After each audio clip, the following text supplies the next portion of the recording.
আসসালামু আলাইকুম। সবাইকে জুমাতুল বিদা জুমাতুল বিদার আরেকবার শুভেচ্ছা। আজকে হলো জুম্মা মুবারক আমাদের। তো সবাই একটু আমরা ক্লাসে জয়েন করি। হ্যাঁ, সবাই একটু আমরা ক্লাসে জয়েন করি ভাই। আমি খুব দ্রুত ইনশাল্লাহ ক্লাসটা শেষ করে দেবো, সবাই একটু ক্লাসে জয়েন করি।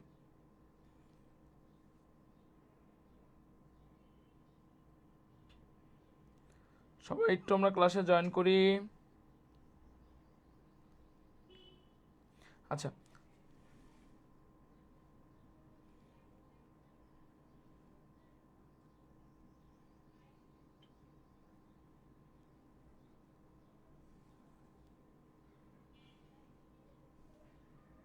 সবাই একটু আমরা ক্লাসে জয়েন করি। সবাই সবাই আমরা ক্লাসে জয়েন করার চেষ্টা করি ভাই।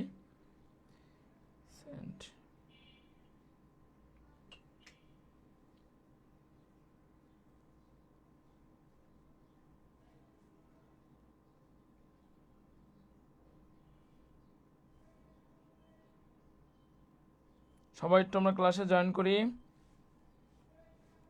আচ্ছা, তো আজকে আমাদের খুবই গুরুত্বপূর্ণ একটা ক্লাস হতে যাচ্ছে, সেটা হচ্ছে অনুজীব চ্যাপ্টারটার উপর আলোচনা করব। অনুজীব তো খুবই গুরুত্বপূর্ণ চ্যাপ্টার অনুজীব। ভাই আমি বারবার বলছি ক্লাসে সবাইটা জয়েন করো, ক্লাসে সবাইটা জয়েন করো।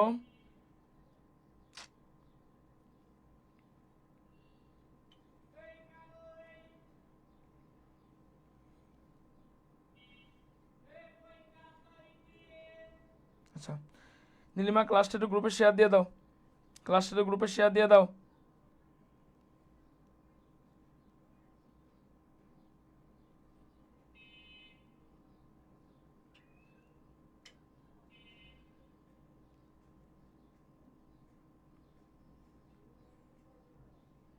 ওকে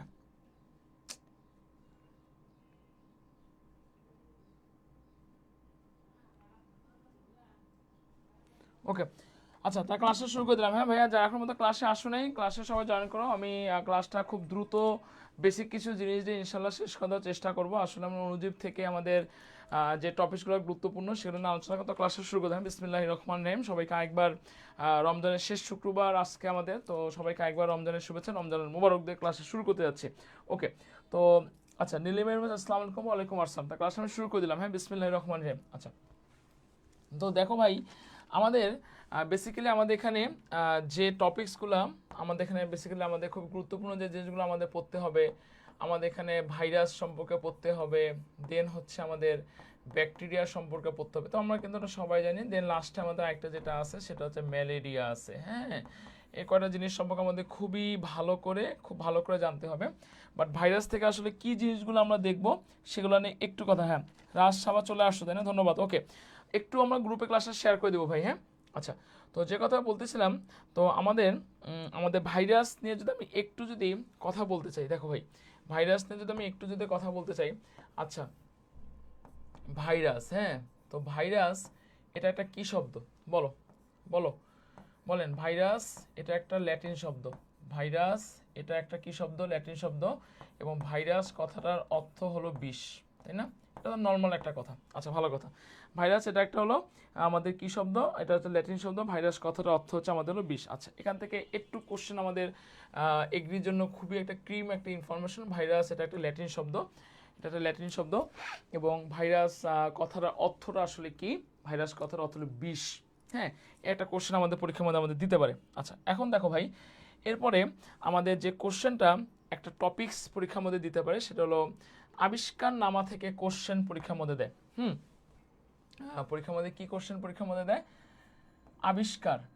এই আবিষ্কার টপিকস থেকে, আবিষ্কার যে টপিকসটা আমাদের আছে, এই টপিকস থেকে পরীক্ষার মধ্যে আমাদের কিন্তু কোশ্চেন আসে। দেখো, আবিষ্কার টপিকস থেকে আমাদের যে কোশ্চেনটা পরীক্ষার মধ্যে দেয়। আচ্ছা, তো একটু আমি দেখবো যে এই টপিকসটা থেকে আসলে কি ধরনের কোশ্চেন পরীক্ষার মধ্যে দেয়। আমি কোশ্চেন করবো, আপনি একটু অ্যান্সার করবেন। আচ্ছা, বলেন তো, ভাইরাস ভাইরাস গঠিত ভাইরাস গঠিত প্রথম রোগ কোনটি? একটু সবাই কমেন্ট করবেন, কারণ এই কোশ্চেনটা কিন্তু আমাদের এগ্রির জন্য খুবই একটা একটা কোশ্চেন। ঠিক আছে, ভাইরাস গঠিত প্রথম রোগ কোনটি? একটু কমেন্ট করুন, বলেন ভাইরাস ঘটিত প্রথম রোগ কোনটি? আমরা সবাই জানি ভাইরাস ঘটিত প্রথম রোগ হচ্ছে বসন্ত রোগ, তাই না? ভাইরাস ঘটিত প্রথম রোগ হচ্ছে আমাদের কী রোগ বলছি? বসন্ত রোগ। এই ডেঙ্গু কেন? ভাইরাস ঘটিত প্রথম রোগ হচ্ছে আমাদের বসন্ত রোগ। আচ্ছা, এই ভাইরাস ঘটিত প্রথম রোগ বসন্ত, এ কথাটা যে বিজ্ঞানী বলে তার নাম হচ্ছে বিজ্ঞানী এডওয়ার্ড জেনার। কি বললাম? তার নাম কি? বিজ্ঞানী এডওয়ার্ড জেনার। এডওয়ার্ড জেনার এ হচ্ছে মানে ভাইরাস ঘটিত প্রথম রোগ হচ্ছে বসন্ত রোগ।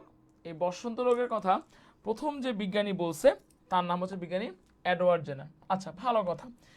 এই ভাইরাস ঘটিত প্রথম রোগ যে বসন্ত রোগ, এটা কত সালে বলছে? 1796 সালে বলছে। আমি কিন্তু জাস্ট যেগুলো কৃষির জন্য গুরুত্বপূর্ণ সেগুলো নিয়ে কথা বলতেছি। দেখো, ভাইরাস ঘটিত প্রথম রোগ কোনটা? বসন্ত রোগ। বসন্ত রোগের কথা কে বলে? বিজ্ঞানী এডওয়ার্ড জেনার। কত সালে বলছে বলো? 1796 সালে বলছে। ঠিক আছে। আচ্ছা, এরপরে আরেকটা ইনফরমেশন আমাদের এখান থেকে এই আবিষ্কার থেকে পরীক্ষার মধ্যে কোশ্চেন দেয়, সেটা হলো তামাক পাতা। তামাক কি বললাম? তামাক পাতা। তামাক পাতা এর বৈজ্ঞানিক নামটা আমরা সবাই জানি, নিকোটিনা ট্যাবাকাম। তামাক পাতার বৈজ্ঞানিক নামটা কি বলছি? নিকোটিনা ট্যাবাকাম। নিকোটিনা ট্যাবাকাম, এটা হচ্ছে তামাক পাতা। এখন দেখেন একটু আপনারা, এই তামাক পাতার মধ্যে সোপ সোপ দাগ পড়ে। কি বললাম? তামাক পাতার মধ্যে সোপ সোপ দাগ পড়ে। তামাক পাতার মধ্যে সোপ সোপ দাগ পড়ে। আচ্ছা, এইটা নিয়ে বিভিন্ন বিজ্ঞানী বিভিন্ন ধরনের কথাগুলো বলছে, এগুলো নিয়ে আমাদের একটু নেট প্রবলেম করতেছে। আচ্ছা, আমি দেখতেছি নেট তো ক্লিয়ার আছে ভাই, নেট ক্লিয়ার আছে, সমস্যা নেই। দেখো, তো এখান থেকে একটা কোশ্চেন আমাদের এগ্রিতে দিয়েছিল, সেটা হলো একটু বলেন তো তামাক পাতার বৈজ্ঞানিক নামটা কি? সবাই একটা কথা বলবেন। নিকোটিনা ট্যাবাকাম, এটা হচ্ছে তামাক গাছের বৈজ্ঞানিক নাম। তো এই কোশ্চেনটা আমাদের যখন এগ্রি বাউ আলাদা ছিল তখন কোশ্চেনটা আমাদের পরীক্ষার মধ্যে দিয়েছিল। তো তামাক পাতার বৈজ্ঞানিক নামটা হচ্ছে নিকোটিনা ট্যাবাকাম। এই তামাক পাতার মধ্যে আমাদের সোপ সোপ দাগ হলো দেখা যায়। আচ্ছা, এই সোপ সোপ দাগ যে আমাদের দেখা গেছে, তো বিভিন্ন বিজ্ঞানী তিনজন বিজ্ঞানীর আমাদের এখানে অবদান খুবই ভালো করে পড়তে হবে। বাট এই তিনজন বিজ্ঞানীর অবদানগুলাই আসলে আমাদের হ্যাসেল হয়ে যায়, প্রথমে দেখো যে একজন বিজ্ঞানী আছে, সে বিজ্ঞান কত সালে? 1886 সালে। কি বলছি? তামাক গাছের মধ্যে যে সোপ সোপ যে দাগ যে দেখা পড়ছে, এই তামাক গাছের মধ্যে সোপ সোপ দাগগুলাকে টোবাকো মোজাইক রোগ বলছে। তামাক গাছের মধ্যে সোপ সোপ দাগ যে দেখা গেছে, এই রোগটাকে কি রোগ বলছে? টোবাকো মোজাইক রোগ বলছে।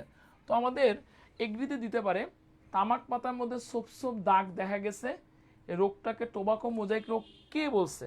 এই রোগটাকে টোবাকো মোজাইক রোগ কে বলছে?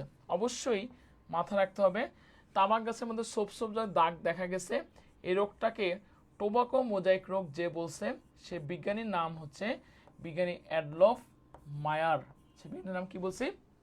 অ্যাডলফ মায়ার। এটা কিন্তু কৃষির জন্য খুবই একটা একটা ইনফরমেশন ভাই। ঠিক আছে, তাহলে তামাক পাতার মধ্যে সোপ সোপ দাগ দেখা গেছে, এর মধ্যে এই রোগটাকে টোবাকো মোজাইক রোগ বলছে, এই রোগটাকে কে বলছে? সবাই একটু ক্লাসে জয়েন করবো। বিজ্ঞানী অ্যাডলফ মায়ার বলছে। ঠিক আছে। আচ্ছা, এখন তামাক পাতার রসকে ফিল্টার করছে। কি বলছে? একটা কোশ্চেন পরীক্ষার মধ্যে দিতে দেয়, তামাক পাতার রস, কি বললাম? তামাক পাতার রস ফিল্টার করে। তামাক পাতার রস ফিল্টার করে কোন বিজ্ঞানী? পরীক্ষার জন্য অনেক বেশি গুরুত্বপূর্ণ জিনিস, সবাই তো বলি। তামাক পাতার রস ফিল্টার করে যে বিজ্ঞানী, তার নাম হচ্ছে বিজ্ঞানী আইভানোভস্কি। অনেকে আমরা কিন্তু ভুল অ্যান্সার দিচ্ছি, আমি জানি এই জিনিসগুলা এই পয়েন্টটার ভিতরে, এইটার ভিতরে আপনাদের অনেক বেশি উইক পয়েন্ট আছে, কারণ কোনো গুছানো জিনিস কোথাও নাই আমাদের। তামাক পাতার রসটাকে ফিল্টার করে যে বিজ্ঞানী, সে বিজ্ঞানীর নাম কি বলছে বলেন তো? বিজ্ঞানী আইভানোভস্কি বলছে। আচ্ছা, ভালো কথা। বিজ্ঞানী আইভানোভস্কি বলছে। এখন দেখেন এই বিজ্ঞানী আইভানোভস্কিকেই আমরা কি বলবো, সে হলো ভাইরাসের আবিষ্কারক। তো এই কোশ্চেনটা কিন্তু খুবই একটা ক্রিম একটা কোশ্চেন, পরীক্ষার মধ্যে দিতে পারে। ভাইরাসের আবিষ্কারক কে? সবাই একটু আমরা কমেন্ট করব, কারণ এই কোশ্চেনগুলো কিন্তু খুবই গুরুত্বপূর্ণ কোশ্চেন আপনাদের। দেখেন ভাইরাসের আবিষ্কারক কে? ভাইরাসের আবিষ্কারক হচ্ছে বিজ্ঞানী আইভানোভস্কি, হচ্ছে ভাইরাসের আবিষ্কারক। ঠিক আছে। আচ্ছা, এখন দেখেন এই বিজ্ঞানীর অবদান পড়তে গেলে আরেকটা ইনফরমেশন আমাদের খুবই ভালো করে পরীক্ষার মধ্যে জানতে হবে। সেটা হচ্ছে যে টিএমভি মানে তামাকের মোজাইক রোগের জন্য একটা ভাইরাসকে দায়ী করা হয়, সে ভাইরাসটার নাম হলো টিএমভি। টিএমভি এর ফুল অ্যাব্রিভিয়েশনটা হচ্ছে টোবাকো মোজাইক ভাইরাস। ঠিক আছে। টিএমভিকে পৃথক করেন, খুবই গুরুত্বপূর্ণ একটা কোশ্চেন, এটা কিন্তু আপনারা পাবেন পরীক্ষার মধ্যে দিতে পারে। টিএমভিকে পৃথক করেন কে? খুবই গুরুত্বপূর্ণ কোশ্চেন। টিএমভিকে পৃথক করেন যে বিজ্ঞানী, তার নাম হচ্ছে বিজ্ঞানী স্ট্যানলি। খুবই গুরুত্বপূর্ণ কোশ্চেনগুলো একেবারে ঠোঁটের কিনারায় রাখতে হবে। আমি বলতেছি টিএমভিকে পৃথক করেন যে বিজ্ঞানী, তার নাম কি বলছি বলেন তো? বিজ্ঞানী স্ট্যানলি বলছে। ঠিক আছে। এজন্য এই স্ট্যানলিকে আমরা কি বলবো? ভাইরোলজি। আমরা জানি জীববিজ্ঞানের যে শাখায় ভাইরাস নিয়ে আলোচনা করা হয়, সে শাখাটাকে আমরা কি বলবো বলেন তো? ভাইরোলজি বলে। এই যে ইনফরমেশনগুলা আমি চ্যালেঞ্জ দিয়ে বলতে পারবো, এখান থেকে আপনাদের একটা কোশ্চেন আপনারা এবার এগ্রিতে আপনারা হিট করবেন। ঠিক আছে, মানে একটা কোশ্চেন এখান থেকে একটা কোশ্চেন হতে পারে। আবিষ্কার ভাইরাস ঘটিত প্রথম রোগ কোনটা? তামাক পাতার মধ্যে কে রোগ বলছে? কে ফিল্টার করছে? কাকে ভাইরোলজির জনক বলা হচ্ছে? ভাইরাসের আবিষ্কারক, একদম সো মাচ ক্রিম একটা ইনফরমেশন ভাই। সবাই এতটুকু ক্লিয়ার কিনা একটু কথা বলবেন?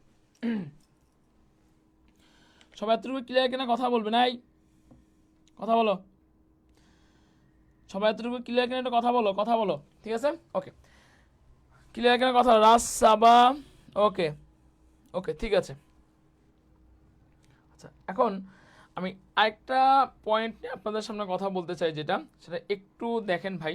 সেটা হলো যে পয়েন্টটা, সেটা হলো ভাইরাসের আয়তন টপিক্সটা নিয়ে আমি একটু কথা বলবো। কারণ ভাইরাসের আয়তন থেকে পরীক্ষার মধ্যে কিন্তু আমাদের কোশ্চেন দেয়।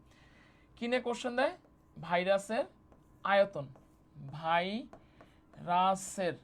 ভাইরাসের যে আয়তন যে আছে, সেই আয়তন টপিক্সটা থেকে পরীক্ষার মধ্যে আমাদের কোশ্চেন দিতে পারে। হ্যাঁ, ভাইরাসের যে আয়তন টপিক্সটা আছে, সে আয়তন।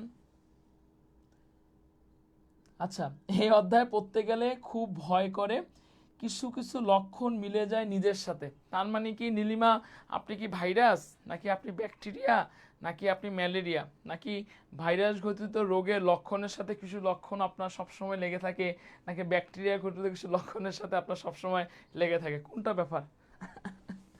ওকে, আচ্ছা ওকে। তো আমরা একটু সবাই ক্লাসে জয়েন করবো, সবাই একটু ক্লাসে জয়েন করি। আচ্ছা দেখেন, ভাইরাসের আয়তন নিয়ে যদি কথা বলি, দেখেন এই এই ইনফরমেশনটা কিন্তু আমাদের এগ্রির জন্য অনেক বেশি গুরুত্বপূর্ণ। দিতে পারে ভাইরাসের গড় ব্যাস কত, খুবই একটা ক্রিম একটা ইনফরমেশন। হ্যাঁ, ভাইরাসের গড় ব্যাস কত। তারপর হচ্ছে যে পরীক্ষার মধ্যে আমাদের কোশ্চেন দেয় সবচেয়ে ক্ষুদ্র ভাইরাস আসলে কোনটা। সবাই একটু লক্ষ্য করবেন, সবচাইতে ক্ষুদ্র ভাইরাস আসলে কোনটা, এটা পরীক্ষার জন্য অনেক বেশি গুরুত্বপূর্ণ। সবচেয়ে ক্ষুদ্র ভাইরাস আসলে কোনটা, এটা গুরুত্বপূর্ণ। আবার দিতে পারে সবচেয়ে বৃহত্তম ভাইরাস আসলে কোনটা, এটাও কিন্তু আমাদের পরীক্ষার জন্য অনেক বেশি গুরুত্বপূর্ণ। এই তিনটা পয়েন্ট কিন্তু পরীক্ষার জন্য আমাদের দিতে পারে। ওকে, ভালো কথা, আমি অ্যান্সার করে দিচ্ছি আপনাদেরকে। দেখেন, আমরা সবাই জানি, সবাই ক্লাসে তো জয়েন করবেন, সবচাইতে ক্ষুদ্র ভাইরাস হচ্ছে, যদি বলা হয় ভাইরাসের গড় ব্যাস কত, ভাইরাসের গড় ব্যাস হলো আপনার 8 থেকে 300। ভাইরাসের গড় ব্যাস কত? 8 থেকে 300 ন্যানোমিটার। এটা হচ্ছে ভাইরাসের গড় ব্যাস। হ্যাঁ, ভাইরাসের গড় ব্যাস কত বলছি? 8 থেকে 300 হচ্ছে ন্যানোমিটার। আচ্ছা, যদি বলা হয় সবচেয়ে ক্ষুদ্র ভাইরাস কোনটা, অবশ্যই মাথায় রাখবেন সবচাইতে ক্ষুদ্র ভাইরাস হচ্ছে ফুট অ্যান্ড মাউথ ভাইরাস। সবচাইতে ক্ষুদ্র ভাইরাস কি বলছি? Foot and mouth virus. হ্যাঁ, এই ফুট অ্যান্ড মাউথ ভাইরাসটা বেসিক্যালি আমাদের কোথায় হচ্ছে বলেন তো? অবশ্যই গবাদি পশুতে হচ্ছে। আর যদি বলা হয় সবচাইতে বৃহত্তম ভাইরাস কোনটা, অবশ্যই ঠোঁটের কিনারায় ইনফরমেশনটা রাখতে হবে সেই ভাইরাসটার নাম হচ্ছে প্যান্ডোরা ভাইরাস। কি ভাইরাস বলছি বলেন তো একটু সবাই? Pandora virus. ঠিক আছে, এইটা ইনফরমেশন কিন্তু খুবই গুরুত্বপূর্ণ। ভাইরাসের গড় ব্যাস কত, সবচেয়ে ক্ষুদ্র ভাইরাস কি, এগুলো কিন্তু আমি বলবো যে আসলে খুবই গুরুত্বপূর্ণ ইনফরমেশন। এগুলো থেকে কোশ্চেন কিন্তু আমাদের এগ্রির জন্য খুবই গুরুত্বপূর্ণ জিনিস, এগ্রির জন্য অনেক গুরুত্বপূর্ণ জিনিস। ঠিক আছে, আচ্ছা ক্লিয়ার কিনা সবাই কথা বলবেন? ক্লিয়ার কিনা সবাই কথা বলবেন? ঠিক আছে, নীলিমা সবাইকে ক্লাসে আসতে বলো, রাজা সবাইকে ক্লাসে আসতে বলো, সবাইকে ক্লাসে করতে বলো ভাই। ওকে, আচ্ছা যে কথাটা আমি বলতেছিলাম ভাইরাসের হচ্ছে যে আয়তন নামে একটু কথা বললাম। ভাইরাসের আয়তন নামে যদি কথা বলি, এখন আমি একটু যদি আরেকটা টপিকস নিয়ে আমাদের পরীক্ষার মধ্যে খুবই গুরুত্বপূর্ণ জিনিস, যেটা পরীক্ষার মধ্যে আমাদের কোশ্চেন দেয়, সেটা হচ্ছে যে ভাইরাসের গঠনটা নিয়ে পরীক্ষার মধ্যে কোশ্চেন দেয়। হ্যাঁ, ভাইরাসের গঠন কি টপিকসটা, ভাইরাসের যে গঠন, যে টপিকসটা আমাদের আছে, সে গঠন টপিকস থেকে পরীক্ষার মধ্যে আমাদের কোশ্চেন দেয়। আচ্ছা, ভাইরাসের গঠন টপিকস থেকে পরীক্ষার মধ্যে যদি আমাদের কোশ্চেন দেয়, সেটা নিয়ে আসলে আমরা কি বলবো? আমরা কিন্তু ভাইরাসের মাঝখানে, হ্যাঁ আমরা কিন্তু সবাই জানি ভাইরাসের মাঝখানে কি থাকে, একটু সবাই লক্ষ্য করবেন। দেখেন ভাইরাসের মাঝখানে আমাদের যে জিনিসটা, ভাইরাসের মাঝখানে কি থাকতেছে, এর বাইরে আমাদের আরেকটা আবরণ থাকে। আচ্ছা আমি চলে আসতেছি, দেখেন সবাই একটু মনোযোগ দিয়ে বোঝার চেষ্টা করবেন। দেখেন ভাইরাসের মাঝখানে, ভাইরাসের মাঝখানে মানে কেন্দ্রীয় বস্তু, দিস ইজ দ্য পয়েন্ট, পরীক্ষার মধ্যে দিতে পারে ভাইরাসের কেন্দ্রীয় বস্তু আসলে কি। খুবই গুরুত্বপূর্ণ একটা পয়েন্ট, বলেন ভাইরাসের কেন্দ্রীয় বস্তু কি? আমরা সবাই জানি ভাইরাসের কেন্দ্রীয় বস্তু হচ্ছে, হতে পারে আপনার ডিএনএ, হতে পারে কি বলেন তো, আরএনএ। আমরা সবাই জানি ডিএনএ এবং আরএনএ হচ্ছে আমাদের নিউক্লিক অ্যাসিড। আমি কি বললাম? ডিএনএ এবং আরএনএ, ডিএনএ এবং আরএনএ হচ্ছে আমাদের নিউক্লিক অ্যাসিড, ডিএনএ এবং আরএনএ হচ্ছে আমাদের নিউক্লিক অ্যাসিড। তাহলে ভাইরাসের কেন্দ্রীয় বস্তু আসলে কি, দিস ইজ দ্য পয়েন্ট, অবশ্যই মাথায় রাখবেন। ভাইরাসের কেন্দ্রীয় বস্তু হচ্ছে আমাদের কি বলছি বলেন তো, নিউক্লিক অ্যাসিড। ঠিক আছে, আচ্ছা এখন দেখেন ভাইরাসের কেন্দ্রীয় বস্তুর বাহিরে, ভাইরাসের কেন্দ্রীয় বস্তুর বাহিরে কি আছে বলেন?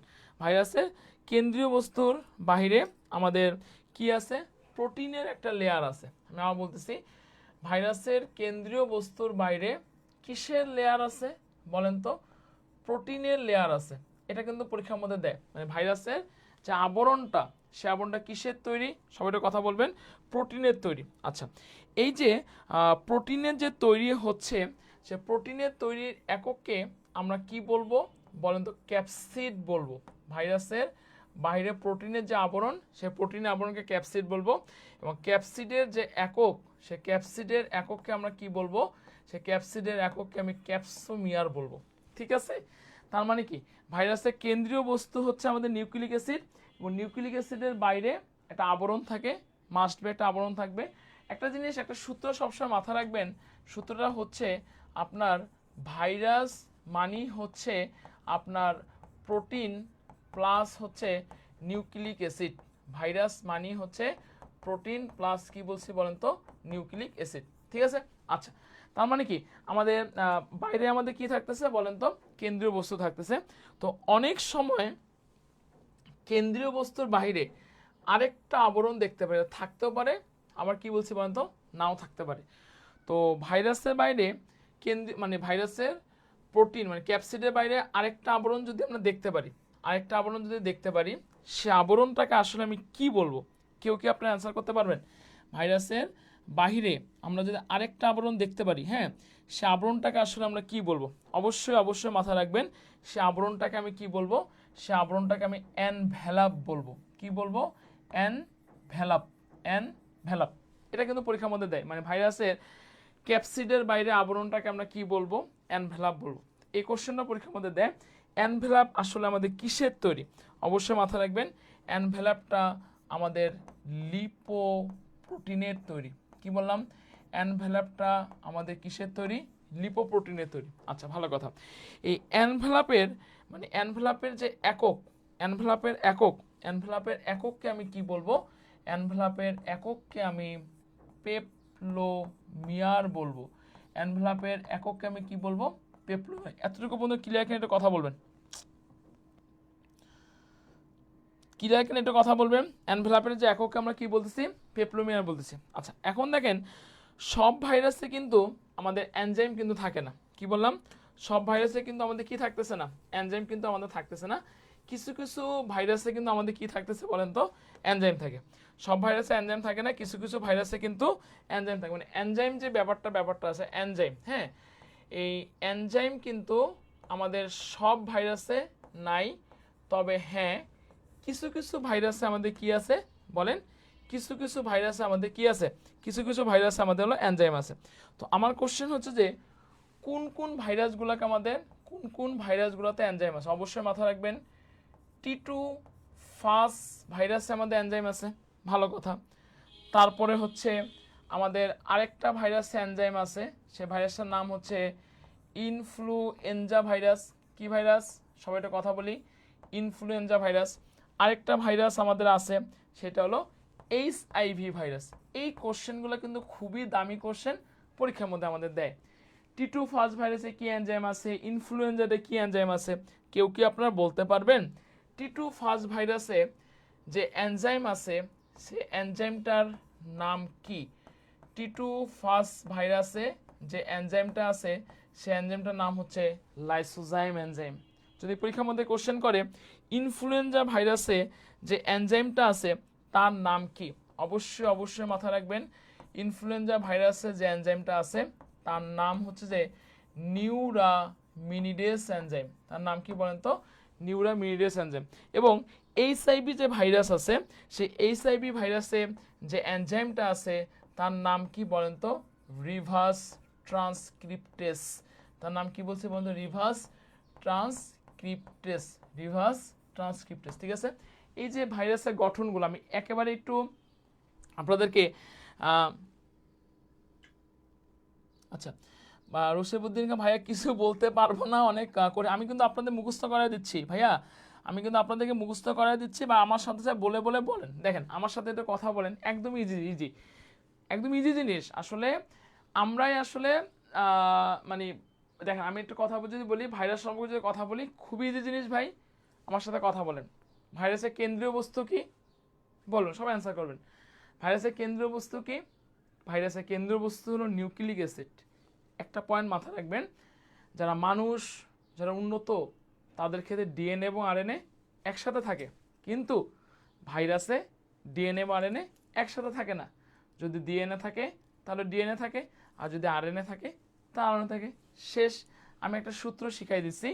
ভাইরাস মানে হচ্ছে যে নিউক্লিক অ্যাসিড প্লাস প্রোটিন। প্রোটিনটা কি? এই নিউক্লিক অ্যাসিডের বাইরে একটা সুন্দর করে একটা আবরণ থাকে। পরীক্ষার মধ্যে এগিয়েতে প্রায় সময় কোশ্চেন দেয় ভাইরাসের বাইরে যে আবরণ থাকে সে আবরণটা কিসের তৈরি? সবাইটা অ্যান্সার করবেন। ভাইরাসের বাইরে যে আবরণ থাকে সে আবরণটা প্রোটিনের তৈরি। ভাইরাসের বাইরে প্রোটিন নির্মিত এই আবরণকে আমরা কি বলবো? ক্যাপসিড বলবো। আমি আবার বলতেছি, কি বলবো? ক্যাপসিড বলবো। পরীক্ষার মধ্যে কোশ্চেন দেয় ক্যাপসিডের একককে কি বলে? ক্যাপসিডের একককে ক্যাপসুমিয়া বলে। শেষ। এরপরে কখনো কখনো কোনো ভাইরাসে ক্যাপসিডের বাইরে আরেকটা আবরণ আমরা দেখতে পারি, সে আবরণটাকে আমি কি বলবো? অ্যানভেলাপ বলবো। এই কোশ্চেনটা কিন্তু এগ্রির জন্য খুবই ক্রিম একটা কোশ্চেন। পরীক্ষার মধ্যে কোশ্চেন দেয় ক্যাপসিডের বাইরে আরেকটা আবরণ দেখা যায়, সে আবরণটাকে আমি কি বলবো? সে আবরণটাকে আমি অ্যানভেলাপ বলবো। পরীক্ষার মধ্যে কোশ্চেন দেয় অ্যানভেলাপটা কিসের তৈরি? অ্যানভেলাপটা লিপোপ্রোটিনের তৈরি। পরীক্ষার মধ্যে কোশ্চেন দেয় অ্যানভেলাপের একককে কি বলে? অ্যানভেলাপের একককে সবাইটা অ্যান্সার করি। অ্যানভেলাপ একককে কি বলি বলেন তো? পেপ্লুমিয়ার বলে। অ্যানভেলাপের একককে আমরা কি বলতেছি? সবাইটা কমেন্ট করি। অ্যানভেলাপের একককে পেপ্লুমিয়ার বলে। শেষ। এখন আমি একটা কথা বলছি যে সব ভাইরাসে কিন্তু এনজাইম থাকবে না। কিছু কিছু ভাইরাসে আমাদের কি আছে বলেন তো? এনজাইম আছে। কোন ভাইরাসে এনজাইম আছে? টি2 ফার্স্ট ভাইরাসে এনজাইম আছে, ইনফ্লুয়েঞ্জা ভাইরাসে এনজাইম আছে, এইচআইভি ভাইরাসে এনজাইম আছে। তো আমাকে তো নামগুলো জানতে হবে। টি2 ফার্স্ট ভাইরাসে কি এনজাইম আছে? সবাই অ্যান্সার করি। লাইসোজাইম এনজাইম আছে। ইনফ্লুয়েঞ্জা ভাইরাসে কি এনজাইম আছে? নিউরামিনিডেস এনজাইম আছে। এইচআইভি ভাইরাসে কি এনজাইম আছে? রিভার্স ট্রান্সক্রিপ্টেস এনজাইম আছে। আই হোপফুলি আপনাদের কিন্তু সবারই কিন্তু পড়াটা হয়ে গেছে, সবারই কিন্তু পড়াটা হয়ে গেছে। ঠিক আছে, সবাইটা কথা বলবেন, বুঝতে পেরেছেন কিনা বলেন? সবাইটা কথা বলেন, বুঝতে পেরেছেন কিনা? সবাইটা কথা বলবেন। ঠিক আছে, ওকে। এখন এখন এখন কি, এখন কি বলেন? এখন কি নিয়ে কথা বলবো? শিরা ঘোষ, নীলিমা ইব্রাহিম, ক্লিয়ার হতে পেরেছো কিনা একটা কথা বলবো ভাই। আচ্ছা, এখন দেখো ভাই, আমি যে পয়েন্টটা নিয়ে কথা বলবো সেটা হচ্ছে যে ভাইরাসের প্রকারভেদ নিয়ে পরীক্ষার মধ্যে কোশ্চেন দেবো। দিস ইজ দ্য পয়েন্ট, ভাইরাসের প্রকারভেদ। এখান থেকে মাস্ট বি একটা কোশ্চেন পরীক্ষার মধ্যে আমাদের দিবে। ভাইরাসের প্রকারভেদ যে কোশ্চেনটা টপিকসটা আছে সেই প্রকারভেদ টপিকসটা থেকে পরীক্ষার মধ্যে কি দিবে, আমাদের কোশ্চেন দিবে, ঠিক আছে। আচ্ছা, এখন দেখেন ভাইরাসের প্রকারভেদ নিয়ে যদি এটা কথা বলি, ভাইরাসকে কিন্তু বেশ কয়টা ভিত্তিতে আমরা ভাগ করতে পারি, আকৃতি অনুযায়ী, তারপর হচ্ছে নিউক্লিক অ্যাসিড অনুযায়ী, বেশ কয়টা। বাট ভাইরাসের প্রকারভেদের যেটা খুবই গুরুত্বপূর্ণ জিনিস সেটা হচ্ছে আকৃতি অনুযায়ী। এই আকৃতি অনুযায়ী ভাইরাসের প্রকারভেদটা পরীক্ষার জন্য আমাদের এগ্রির জন্য স্পেশালি অনেক বেশি গুরুত্বপূর্ণ। সবাই একটু ক্লাসে জয়েন করি ভাই, কারণ এখান থেকে কোশ্চেন আমাদের হতে পারে। আচ্ছা, আকৃতি অনুযায়ী ভাইরাসকে আপনারা পড়ছেন বা মনে করে আপনারা কিন্তু পড়ে আসছেন, কিন্তু হ্যাঁ আপনারা কিন্তু পড়ে আসছেন। আকৃতি অনুযায়ী কিন্তু ভাইরাসকে কিন্তু আমরা বেশ কয়টা ভাগে ভাগ করতে পারি, যেমন হচ্ছে দন্দাকার ভাইরাস, গোলাকার ভাইরাস, ডিম্বাকৃতি ভাইরাস, এগুলো কিন্তু আপনারা পড়ছেন, ঠিক আছে ভাই, এগুলো কিন্তু আপনারা কি পড়ছেন, ঠিক আছে। এখন বাট কিন্তু এখান থেকে পরীক্ষার জন্য আমাদের প্রথমে যদি আমি একটু যদি কথা যদি বলি, দেখবেন আপনাদের পরীক্ষার মধ্যে কোশ্চেন দেয় কোনটি দন্দাকার ভাইরাস, কোনটি দন্ডাকার অথবা যাকে আমরা কি বলি রড শেপড ভাইরাস, কোনটি দন্ডাকার অথবা রড শেপড ভাইরাস। একটা কিন্তু পয়েন্ট, অনেকগুলো ভাইরাস আছে, বাট আমরা আসলে কিভাবে মনে রাখবো? দেখেন, কেউ কি বলতে পারবেন রড শেপড ভাইরাস কোনগুলা? দেখেন আমি এইভাবে সাধারণত মনে রাখাই, রড শেপড ভাইরাস হলো ম দ্বারা যত ভাইরাস আছে সবগুলা হচ্ছে আমাদের রড শেপড ভাইরাস। কি বলছি? যত ম দ্বারা যত ভাইরাস আছে, কি বলছি? ম দ্বারা যত ভাইরাস আছে। তো ম দ্বারা ভাইরাসগুলো আমাদের কি কি আছে, আমি যদি একটু যদি আপনাদেরকে নিয়ে আলোচনা করতে চাই, ম দ্বারা ভাইরাসগুলো আসলে আমাদের কি কি আছে অবশ্যই মাথা রাখবেন। ম দ্বারা ভাইরাসগুলো আমাদের কি আছে? ম দ্বারা ভাইরাসগুলো আছে হলো tobacco, tobacco mosaic virus, tobacco mosaic virus, ঠিক আছে। তারপরে আমাদের কি আছে বলেন তো? মামস। সবাই একটু মুখস্থ করবেন, আমাকে বলবেন কি ভাইরাস? মামস ভাইরাস, ঠিক আছে। এবং আরেকটা ভাইরাস আছে, সে ভাইরাসটা হচ্ছে আলফা আলফা মোজাইক ভাইরাস। কি বলছি বলেন তো? মোজাইক। তার মানে কি, আমার সূত্রটা বোঝার চেষ্টা করেন। আকৃতি অনুযায়ী ভাইরাসকে, আকৃতি অনুযায়ী ভাইরাস আসলে কয় প্রকার, এটা কিন্তু একটা কোশ্চেন পরীক্ষার মধ্যে দেয়। অবশ্যই মাথায় রাখবেন আকৃতি অনুযায়ী ভাইরাস হচ্ছে আমাদের হলো 7 প্রকার। আচ্ছা, দন্দাকার, যাকে আমরা ইংরেজিতে কি বলবো? Rod shaped virus. তো পরীক্ষার মধ্যে কোশ্চেন দেয় রড শেপড ভাইরাস আসলে কোনগুলা, বলেন রড শেপড ভাইরাস কোনগুলা? অবশ্যই মাথায় রাখবেন ম দ্বারা যত ভাইরাস আছে, তার মানে কি tobacco mosaic virus, tobacco mosaic virus, mumps virus, ঠিক আছে। Tobacco mosaic virus, tobacco mosaic virus, mumps virus, এবং হচ্ছে যে মোজাইক হলো, এই মোজাইকটা কি mosaic? Alpha alpha mosaic virus. কি mosaic? Alpha alpha alpha mosaic virus, ঠিক আছে। এতটুকু ক্লিয়ার কিনা একটা কথা বলবেন, এতটুকু ক্লিয়ার কিনা কথা বলবেন। আচ্ছা, সবাই একটু মনোযোগ সহকারে ক্লাসটা করার চেষ্টা করেন ভাই, একটু ক্লাসে পড়াটা যে ক্লাসে হয়ে যায় আপনাদের কিন্তু অনেক হেল্পফুল হবে।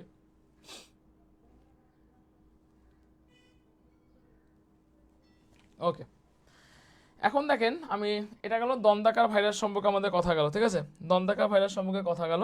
এখন আরেকটা আকৃতি অনুযায়ী ভাইরাস তো 7 প্রকার বলছি, তাই না? আরেকটা ভাইরাস আছে গোলাকার ভাইরাস। কি ভাইরাস বলছি বলেন তো?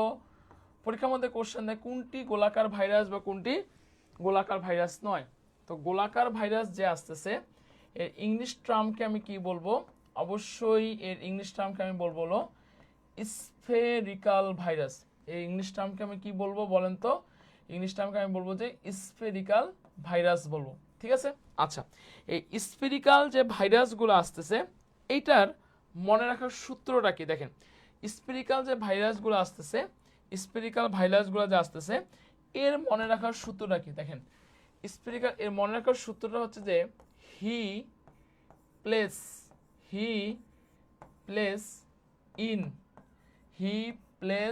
In team he plays in team Dhaka, he plays in team Dhaka. ঠিক আছে, এটা একটা সূত্র। কেন ভাইয়ার সূত্রটা বলছি দেখেন, এইচ ফর কি বলেন, এইচ ফর হচ্ছে যে HIV, পি, পি ফর কি, পি ফর হচ্ছে পোলিও, ভালো কথা। টি, টি ফর কি, TIV, ডি ফর কি, ডি ফর হচ্ছে ডেঙ্গু, এবং রিসেন্ট আরেকটা ভাইরাস আসছে করোনা ভাইরাস। সবগুলাই কিন্তু আমাদের কি ভাইরাস বলেন তো, গোলাকার বা স্পিরিকাল ভাইরাস। খুবই গুরুত্বপূর্ণ একটা কোশ্চেন, পরীক্ষার মধ্যে আমাদের কোশ্চেন দেয় কোনটি গোলাকার ভাইরাস বা কোনটি গোলাকার ভাইরাস নয়। He plays in team Dhaka, HIV, polio, TIV, dengue, এবং কি বলছি বলেন তো, করোনা। ঠিক আছে, ওকে। এখন দেখেন, এটা গেল আমাদের গোলাকার বা স্পিরিকাল ভাইরাস। 3 নম্বর একটা ভাইরাস আছে, আমি কিন্তু আপনাদেরকে বারবার বলছিলাম, সেটা হচ্ছে যে আকৃতি অনুযায়ী ভাইরাসকে আমি 7টা ভাগে ভাগ করতে পারি। আরেকটা ভাইরাসের নাম হচ্ছে যে ঘনক্ষেত্রাকার, ঘনক্ষেত্রাকার, ঘনক্ষেত্রাকার, অথবা হচ্ছে যে কিউবিকাল, ঘনক্ষেত্রাকার বা কিউবিকাল। কেউ কি আমাকে বলতে পারবেন কোন ভাইরাসগুলো হচ্ছে যে ঘনক্ষেত্রাকার বা কিউবিকাল ভাইরাস? একটু কথা বলেন, কোন ভাইরাসগুলো হচ্ছে যে ঘনক্ষেত্রাকার বা হচ্ছে কিউবিকাল ভাইরাস? ঠিক আছে, আচ্ছা, এটার মনে রাখার সূত্রটা আমি বলি। সূত্রটা হলো যে ভ্যাকেশনে, ভ্যাকেশনে হাঁপানি। কি বলছি সূত্রটা? ভ্যাকেশনে হাঁপানি। কেন ভাই আপনি সূত্রটা বললেন, বলেন কেন ভাই আপনি সূত্র ভ্যাকেশনে হাঁপানি? ভ্যাকেশনেটা কি বলেন তো? ভ্যাকেশনে হচ্ছে যে ভ্যাকসিনিয়া, ভ্যাকেশনেটা কি বলছি? ভ্যাকেশনে হচ্ছে যে ভ্যাকসিনিয়া, ঠিক আছে। এবং হাঁপানিতে কি বলছি বলেন তো? হাঁপানিতে হলো হারপিস, হাঁপানিতে কি বলছি? হারপিস। ঠিক আছে, তাহলে ঘনক্ষেত্রাকার হলো ভ্যাকসিনিয়া আর হারপিস। পরীক্ষার মধ্যে কোশ্চেন দেয় কোনটি ঘনক্ষেত্রাকার ভাইরাস বা কোনটি ঘনক্ষেত্রাকার ভাইরাস নয়, ভ্যাকসিনিয়া আর কি বলছি বলেন তো? হারপিস। ঠিক আছে, আচ্ছা, এরপরে আমি যদি 4 নম্বরে চলে আসি, আমি কিন্তু আকৃতি অনুযায়ী ভাগগুলো পড়াচ্ছি। ঠিক আছে, 4 নম্বরটা হচ্ছে যে ব্যাঙ্গাচি আকার ভাইরাস। কেউ কি আপনারা একটু বলতে পারবেন ব্যাঙ্গাচি আকার ভাইরাস আসলে কোনগুলো? একটু কথা বলেন, সবাই একটু কথা বলি। ব্যাঙ্গাচি আকার ভাইরাস আসলে কোনগুলো? অবশ্যই মাথায় রাখবেন, ব্যাঙ্গাচি আকার ভাইরাসগুলো হচ্ছে T2, ব্যাঙ্গাচি আকার ভাইরাসগুলো হচ্ছে T4, ব্যাঙ্গাচি আকার ভাইরাসগুলো T6। তার মানে কি T2, T4, T6 এগুলো হচ্ছে আমাদের কি ভাইরাস বলতো? ব্যাঙ্গাচি আকার ভাইরাস। ঠিক আছে, আচ্ছা, তারপরে 5 নম্বর যে ভাইরাসটা, সে 5 নম্বর ভাইরাসটা হচ্ছে সিলিন্ড্রিকাল ভাইরাস। কি ভাইরাস? সবাই একটু কথা বলি, সিলিন্ড্রিকাল, সিলিন্ড্রিকাল ভাইরাস। একটু কেউ বলতে পারবেন সিলিন্ড্রিকাল ভাইরাস আসলে কোনগুলা?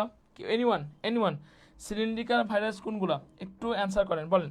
সিলিন্ড্রিকাল ভাইরাসগুলা হচ্ছে, এটা মনে রাখার সূত্রটা যদি আমি বলে থাকি, আমি এইভাবে বলে থাকি, সিলিন্ড্রিকাল ভাইরাসের মনে রাখার সূত্রটা হলো ইবলিস। কি বলছি? সিলিন্ড্রিকাল ভাইরাসের মনে রাখার সূত্রটা কি বলছি? ইবলিস। কেন ইবলিস বলছি? রশ্মিতে কি ভাইরাস? সবাইটা কথা বলি, ইবোলা ভাইরাস। এবং একটা ইনফরমেশন কিন্তু আমি একটু এক্সট্রা দিয়ে রাখতেছি, কোন ভাইরাসের জন্য দেহের কোষ ফেটে যায়। আমি আবার বলতেছি, দেহের ত্বক ফেটে যায়, এটা কিন্তু এগ্রির জন্য অনেক বেশি গুরুত্বপূর্ণ। কোন ভাইরাসের জন্য দেহের ত্বকগুলো ফেটে যায়? অবশ্যই মাথায় রাখবেন, ইবোলা ভাইরাসের জন্য দেহের ত্বকটা কি হচ্ছে আমাদের? ফেটে যাচ্ছে। এবং ইবলিস দৈন্তার সাথে কি বলেন তো? দৈন্তার সাথে হচ্ছে আমাদের স্ট্রিক ভাইরাস। সবাই একটু কথা বলি, দৈন্তার সাথে কি ভাইরাস বলেন তো? Streak virus. তাহলে সিলিন্ড্রিকা ভাইরাসটা কি বলছি বলেন তো? ইবোলা আর স্ট্রিক। এতটুকু ক্লিয়ার কিনা একটু কথা বলবেন। আমি আরও বলতেছি, এগুলো কিন্তু খুবই গুরুত্বপূর্ণ জিনিস। দেখেন, এখানে কিন্তু আমি আপনাদের বলে দিছি ভাইরাসের আকৃতি অনুযায়ী ভাইরাসটা আপনাদের এগ্রির জন্য খুবই ক্রিম একটা ইনফরমেশন। 7 প্রকার দন্দাকার ভাইরাস কোনগুলা? মনাকার সূত্র শিখাইছি, গোলাকার ভাইরাস শিখাইছি, ঘনক্ষেত্রাকার আমি আপনাদের শিখাইছি, ব্যাঙ্গাচি শিখাইছি, সিলিন্ড্রিকা শিখাইছি। ঠিক আছে, এরপরে দেখেন যেটা আমি বলতে চাবো, সিলিন্ড্রিকা ভাইরাস সম্পর্কে আমাদের কিন্তু চলে আসলো। ঠিক আছে, ওকে। এরপরে আমাদের লাস্টে যেটা আসতেছে সেটা হচ্ছে ডিম্বাকার ভাইরাস। কি ভাইরাস বলছি বলেন তো? ডিম্বাকার ভাইরাস। 6 নম্বরটা হচ্ছে কি ভাইরাস? ডিম্বাকার ভাইরাস। ঠিক আছে, এই কোশ্চেনটা কিন্তু পরীক্ষার মধ্যে আমাদের দেয়। ডিম্বাকার ভাইরাস বা ওভাল শেপ ভাইরাস আসলে কোনটা? খুবই গুরুত্বপূর্ণ জিনিস দেখেন, ডিম্বাকার বা ওভাল শেপ, ডিম্বাকার বা ওভাল শেপ ভাইরাস আসলে কোনটা? অবশ্যই আপনাদের মাথায় রাখতে হবে, ডিম্বাকার বা ওভাল শেপ ভাইরাস হচ্ছে ইনফ্লুয়েঞ্জা। ডিম্বাকার বা ওভাল শেপ, ডিম্বাকার বা ওভাল শেপ ভাইরাস হচ্ছে ইনফ্লুয়েঞ্জা। ঠিক আছে, এরপরে দেখেন আমাদের লাস্ট হলো 7 নম্বর যেটা, সেটা হচ্ছে বুলেটাকৃতি ভাইরাস। কি ভাইরাস? বুলেটাকৃতি ভাইরাস। ঠিক আছে, এই যে বুলেটাকৃতি ভাইরাসের নামটা কি একটু যদি কথা বলি, বুলেটাকৃতি ভাইরাসের নাম হচ্ছে আমাদের র্যাবডোফর্ম ভাইরাস। বুলেটাকৃতি ভাইরাসের নামটা কি বলছি? র্যাবডোফর্ম ভাইরাস। ক্লিয়ার কিনা একটু কথা বলবেন। ভাইয়া আমিও নামাজে যাব, সমস্যা নাই, একটু ক্লাসটা করো, একটু ক্লাসটা করো, কোনো ক্লাসটা কিন্তু যদি মিস দাও তোমাদের জন্য অনেক সমস্যা হবে ভাই। একটু ক্লাসটা করো, সবাই একটু ক্লাসে আসো। সবাই ক্লিয়ার কিনা একটু কথা বলবো।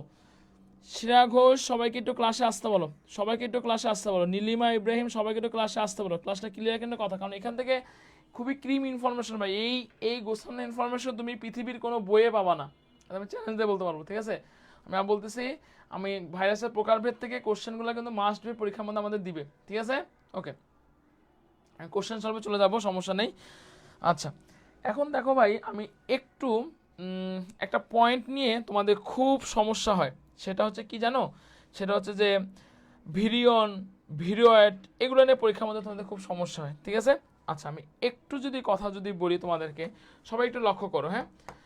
আচ্ছা দেখো, যদি বলি সম্পূর্ণ ভাইরাস, একটু বোঝার চেষ্টা করবা। সম্পূর্ণ ভাইরাস, সম্পূর্ণ ভাইরাস, ভালো কথা। এই সম্পূর্ণ ভাইরাস মানে কি?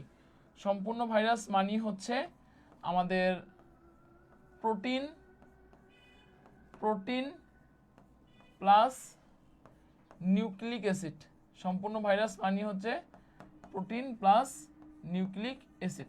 আচ্ছা একটু দেখো ভাই, সম্পূর্ণ ভাইরাস মানে যদি হয় আমাদের কি বললাম, প্রোটিন প্লাস হলো নিউক্লিক অ্যাসিড। ঠিক আছে, এখন তো ভাইরাস হলেই যে সে সংক্রমণক্ষম হবে তার মানে কিন্তু সেটা নয়। কিছু কিছু ভাইরাস আছে সংক্রমণক্ষম, আর কিছু কিছু ভাইরাস আছে আমাদের সংক্রমণ ক্ষমতাবিহীন। তো দেখো একটু, যে ভাইরাসগুলা সংক্রমণ করে মানে সংক্রমণক্ষম, মানে মানে ভাইরাস হলেই যে আক্রমণ কর, মানে ভাইরাস মানে আমরা আমাদের চোখে হ্যাঁ সব কিছু ধ্বংসলীলা চালাবে, কিন্তু সেটা কিন্তু না।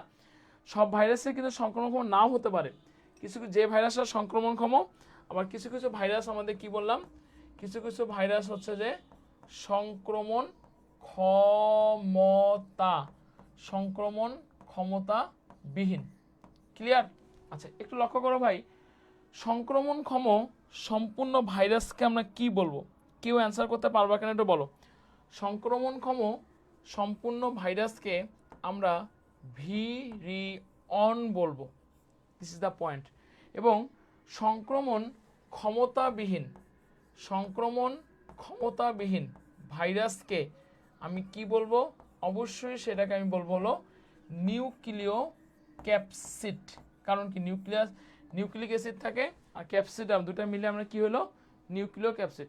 দিস ইজ দ্য খুবই গুরুত্বপূর্ণ একটা স্লাইড, এখানে কোশ্চেন কিন্তু আমাদের পরীক্ষার মধ্যে দেয়। একটু কথা বলবা, সংক্রমণক্ষম সম্পূর্ণ ভাইরাসকে কি বলে, আর সংক্রমণ ক্ষমতাবিহীন ভাইরাসকে আমরা আসলে কি বলবো, একটু ক্লিয়ার শেষ আছে। এরপরে দেখো আমাদের বেশ কয়টা সাব ভাইরাল সত্তা আছে। কি বলছি ভাই? Sub viral, sub viral, sub viral সত্তা আছে, সাব ভাইরাল সত্তা। তো সাব ভাইরাল সত্তা কথাটার মানে কি?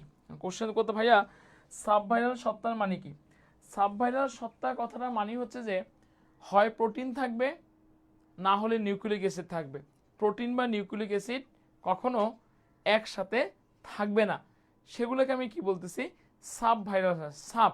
যেমন অনেক সময় দেখবা যে ফ্ল্যাটের ভিতরে সাবলেট রুম থাকে, তার মানে কি ওই ফ্ল্যাটে পুরোটা দিচ্ছে না, একটা রুম দিচ্ছে। সাব, সাব মানে একক, একক। ঠিক আছে, আচ্ছা তো এখন দেখো এই যে আমাদের সাবভাইরাল সত্তা আসলে কোনগুলো আছে, এগুলো কিন্তু পরীক্ষার জন্য অনেক বেশি গুরুত্বপূর্ণ। অবশ্যই দুটো পয়েন্ট আছে, দুটো পয়েন্ট ভি রয়েটস, কি বলছে বলেন তো, ভি রয়েটস এবং আরেকটা কি আছে, প্রিয়ন। ভিরয়েডস আছে এবং কি আছে বলেন তো, প্রিয়ন আছে। ভিরয়েডস আছে এবং কি আছে, প্রিয়ন আছে, ঠিক আছে। এটা সাবভাইরাল সত্তা, খুবই গুরুত্বপূর্ণ জিনিস কিন্তু, ভিরয়েডস আর কি আছে, প্রিয়ন আছে। আচ্ছা, ভিরয়েডস আর হচ্ছে প্রিয়ন। আচ্ছা, ভিরয়েডসটা আসলে কি, এটা শুধুমাত্র আমাদের নিউক্লিক অ্যাসিড আছে, আরএনএ, এটা হলো সংক্রামক আরএনএ। পরীক্ষার মধ্যে কোশ্চেন দিতে পারে সংক্রামক আরএনএ কে কি বলে, এটা কিন্তু এগ্রির জন্য খুব একটা ক্রিম ইনফরমেশন, মানে সাবভাইরাল সত্তা বোঝার চেষ্টা করো। নীলিমা ইব্রাহিম, শ্রেয়া ঘোষ, কথা বলো ভাই একটু, সবাই একটু কথা বলো, সবাই একটু কথা বলো। আচ্ছা, যেটা বলতেছিলাম দেখো, ভিরয়েডস মানে হচ্ছে যে সংক্রামক, মানে সাবভাইরাল মানে হলো সব কিছু থাকবে না, একটা মতো অংশ থাকবে। ভিরয়েডসে কিন্তু নিউক্লিক অ্যাসিড কিন্তু নাই, শুধুমাত্র আরএনএ আছে। পরীক্ষার মধ্যে অ্যাভেলেবেল কোশ্চেন তোমরা এগ্রিতে পাবা, বাট এগুলো তোমাদের খুব পাজল খাইতে হয়, মানে প্যারা খাইতে হয়, প্যারা খাওয়ার কোনো দরকার নাই ভাই। সংক্রামক আরএনএ মানে ভিরয়েডস, ঠিক আছে। আর পিরিয়ন মানে কি, পিরিয়ন মানে কি বলছি বলতো, শুধুমাত্র হচ্ছে সংক্রামক হচ্ছে নিউক্লিক অ্যাসিড। পিরিয়ন মানে কি, পিরিয়ন মানে হচ্ছে যে সংক্রামক, সংক্রামক হলো নিউক্লিক অ্যাসিড, সংক্রামক হচ্ছে নিউক্লিক অ্যাসিড, সংক্রামক নিউক্লিক অ্যাসিডকে হচ্ছে আমরা পিরিয়ন বলবো, ঠিক আছে। আচ্ছা, এখন পরীক্ষার মধ্যে আমাদের কিন্তু কোশ্চেন দেয়, এই পরীক্ষার মধ্যে কিন্তু আমাদের কোশ্চেন দেয়, সেটা হচ্ছে যে আমাদের পরীক্ষার মধ্যে যে কোশ্চেনটা পরীক্ষার মধ্যে দেয়, আমাদের ভিরয়েডসটা যে সংক্রামক যে আরএনএ, এর দ্বারা আসলে আমাদের কী রোগ হবে, ঠিক আছে। একটা জিনিস মাথায় রাখবা, সংক্রামক যে আরএনএ, এটা দ্বারা আমাদের যে রোগগুলো হচ্ছে, যে এই রোগগুলো হচ্ছে নারিকেলে ক্যারাং রোগ সৃষ্টি হয়। এটা দ্বারা কী রোগ সৃষ্টি হবে, নারিকেল, নারিকেল এর, নারিকেলের কী রোগ বলো তো, ক্যাডাং রোগ। নারিকেলের কী রোগ হচ্ছে, ক্যাডাং রোগ হচ্ছে, ঠিক আছে। এবং প্রিয়ন দ্বারা আমাদের কী রোগ হচ্ছে, প্রিয়ন দ্বারা হচ্ছে যে আমাদের মানুষের রোগ হবে, প্রিয়ন দ্বারা আমাদের গরুতে রোগ হবে, প্রিয়ন দ্বারা আমাদের কোথায় রোগ হচ্ছে বলতো, ছাগলের রোগ হচ্ছে। তিনটা জায়গায় কিন্তু আমাদের রোগ হচ্ছে, ঠিক আছে। আমি বারবার বলতেছি, এই কয়টা জিনিস কিন্তু আমাদের পরীক্ষার জন্য অনেক বেশি ভাই গুরুত্বপূর্ণ। এগুলো তোমরা পাবা, সংক্রমণ ক্ষমতা সম্পূর্ণ ভাইরাসকে কি বলে, সংক্রমণ ক্ষমতাবিহীন সম্পূর্ণ ভাইরাসকে কি বলে, ভিরয়েডস কি, পিরিয়ন কি, ক্লিয়ার, ওকে। এখন আমি আরেকটা যেটা জিনিস কথা বলবো, তোমরা হয়তো কেউ এই পয়েন্টটার নাম শুনছো কিনা এটা কথা বলবা, সবাই একটু কথা বলবা, হ্যাঁ বলো। ইমার্জিং ভাইরাস নাম শুনছো কি শুন নাই বলো, ইমার্জিং, ইমার্জিং, ইমার্জিং ভাইরাস এর নাম শুনছো কি শুনো নাই বলো। ইমার্জিং ভাইরাস পরীক্ষার মধ্যে কিন্তু প্রায় সময় কোশ্চেন দেয়, কোনগুলো ইমার্জিং ভাইরাস বা হচ্ছে কোনগুলো হচ্ছে ইমার্জিং ভাইরাস নয়। একটু লক্ষ্য করো ভাই, ইমার্জিং ভাইরাস কথাটার মানে হচ্ছে যে পোষক ছিল একটা, কিন্তু পোষক হয়ে গেছে আরেকটা, সে ভাইরাসগুলোকে বেসিক্যালি আমরা ইমার্জিং ভাইরাস বলবো, ঠিক আছে। তো এই যে ইমার্জিং ভাইরাসগুলার মনে রাখার সূত্রটা আসলে কি, অবশ্যই মাথায় রাখবা। ইমার্জিং ভাইরাস মনে রাখার সূত্রটা হলো হেন্স, HENS, হেন্স। কি বলছি সবাই একটু কমেন্ট করি, ইমার্জিং ভাইরাস, ইমার্জিং ভাইরাস মনে রাখার সূত্রটা কি বলতো, হেন্স। কেন, H ফর কি বলো ভাই, H ফর হচ্ছে HIV, E ফর কি বলো, E ফর হচ্ছে ইবোলা, N ফর কি virus, N for Nile virus, S for কি ভাইরাস, S ফর হলো সার্স ভাইরাস। পরীক্ষার মধ্যে অনেক সময় কোশ্চেন দেয়, what is the full abbreviation of SARS, সার্সের পূর্ণ রূপ কি, খুব সুন্দর করে বানানটা মাথায় রাখবা। সার্সের পূর্ণ রূপ হচ্ছে যে সেভার অ্যাকিউট, সেভার অ্যাকিউট রেসপাই, সেভার অ্যাকিউট রেসপাইরেটরি, সেভার অ্যাকিউট রেসপাইরেটরি সিনড্রোম। এটা কিসের পূর্ণরূপ বলছি বলতো, সার্সের পূর্ণরূপ। এখন এই সার্সটা কিসের দ্বারা হচ্ছে, আমি যদি একটু যদি ব্যাখ্যা করি তোমাদেরকে, তোমরা পড়ছো এই সার্স রোগটা, এই সার্স মানে সার্স যে ভাইরাসটা, এই সার্স ভাইরাসটা কিসের জন্য হচ্ছে, নিপা, হ্যাঁ আমাদের একটা ভাইরাস মানে বাদুরের যে ভাইরাসটার জন্য হচ্ছে, এটার জন্য হচ্ছে সার্স রোগ। যাই হোক, আমাদের ইমার্জিং ভাইরাস কোনগুলা মনে রাখা, হেন্স, HENS, ঠিক আছে, ওকে। এখন আমাদের আরও ট্রামগুলোর সাথে একটু যদি কথা যদি বলি, তোমরা নাম শুনছো, তিনটা রোগ বিধানের তিনটা নাম আছে। কি কি? প্রথম হলো এন্ডেমিক। কি বলছি? এন্ডেমিক। এন্ডেমিক এটা একটা ট্রাম আছে, এন্ডেমিক আছে। হ্যাঁ, তারপর আমাদের কি আছে বলতো? Epidemic. Endemic, endemic, epidemic. Endemic, সবাই একটা কথা বলবা। এন্ডেমিক, তারপর কি আছে বলতো? এপিডেমিক আছে। তারপর কি আছে বলতো? প্যান্ডেমিক। এগুলো কিন্তু নাম তোমরা শুনছো কিনা কথা বলো তো? অবশ্যই নাম শুনছো। এন্ডেমিক, এপিডেমিক এবং কি বলছি বলেন তো? প্যান্ডেমিক। ঠিক আছে। এন্ডেমিক এগুলো আসলে হু মানে ওয়ার্ল্ড হেলথ অর্গানাইজেশন রোগের বিস্তৃতিটা কিরকম হবে এর উপর ভিত্তি করে তিনটি জোনে আমরা ভাগ করি, সেটা এন্ডেমিক, এপিডেমিক, প্যান্ডেমিক। এন্ডেমিক মানে হচ্ছে যে কোনো একটা রোগ হলো কিন্তু সে রোগটা শুধুমাত্র একটা অঞ্চলে ছড়ায় আছে। হ্যাঁ, সে রোগটাকে আমরা পরীক্ষার মধ্যে কোশ্চেন দেয় কোনগুলো এন্ডেমিক রোগ। এন্ডেমিক রোগটা মনে রাখা হলো MERS, মার্স, COV, মার্সকোভ। ঠিক আছে ভাই। এপিডেমিকটা কি? এপিডেমিকটা এটা শুধুমাত্র একটা অঞ্চলে, আর এপিডেমিকটা মানে কয়েকটা অঞ্চলে। যেমন শুধু বাংলাদেশে যদি রোগ হয় সেটা এন্ডেমিক, আর শুধুমাত্র এশিয়া অঞ্চলের রোগ হলে সেটা আমাদের এপিডেমিক। ঠিক আছে। যেমন এপিডেমিক রোগ তাহলে কোনটা বলতো? Ebola virus. এগুলো কিন্তু পরীক্ষার মধ্যে দেয়। এপিডেমিক ভাইরাস কোনটা? ইবোলা। ঠিক আছে। আর প্যান্ডেমিক মানে কি? মানে একদম সমগ্র বিশ্বের প্রত্যেকটা অঞ্চলে ছড়ায় পড়ছে সে রোগটাকে আমরা কি বলবো? Pandemic virus. যেমন কোভিড, কোভিড, কোভিড, কোভিড-19। ক্লিয়ার কিনা ভাই? এটা কথা বলো। শ্রেয়া ক্লিয়ার হয়েছে ভাইয়া? কথা বলবা। ক্লিয়ার কিনা কথা বলবা, বলো।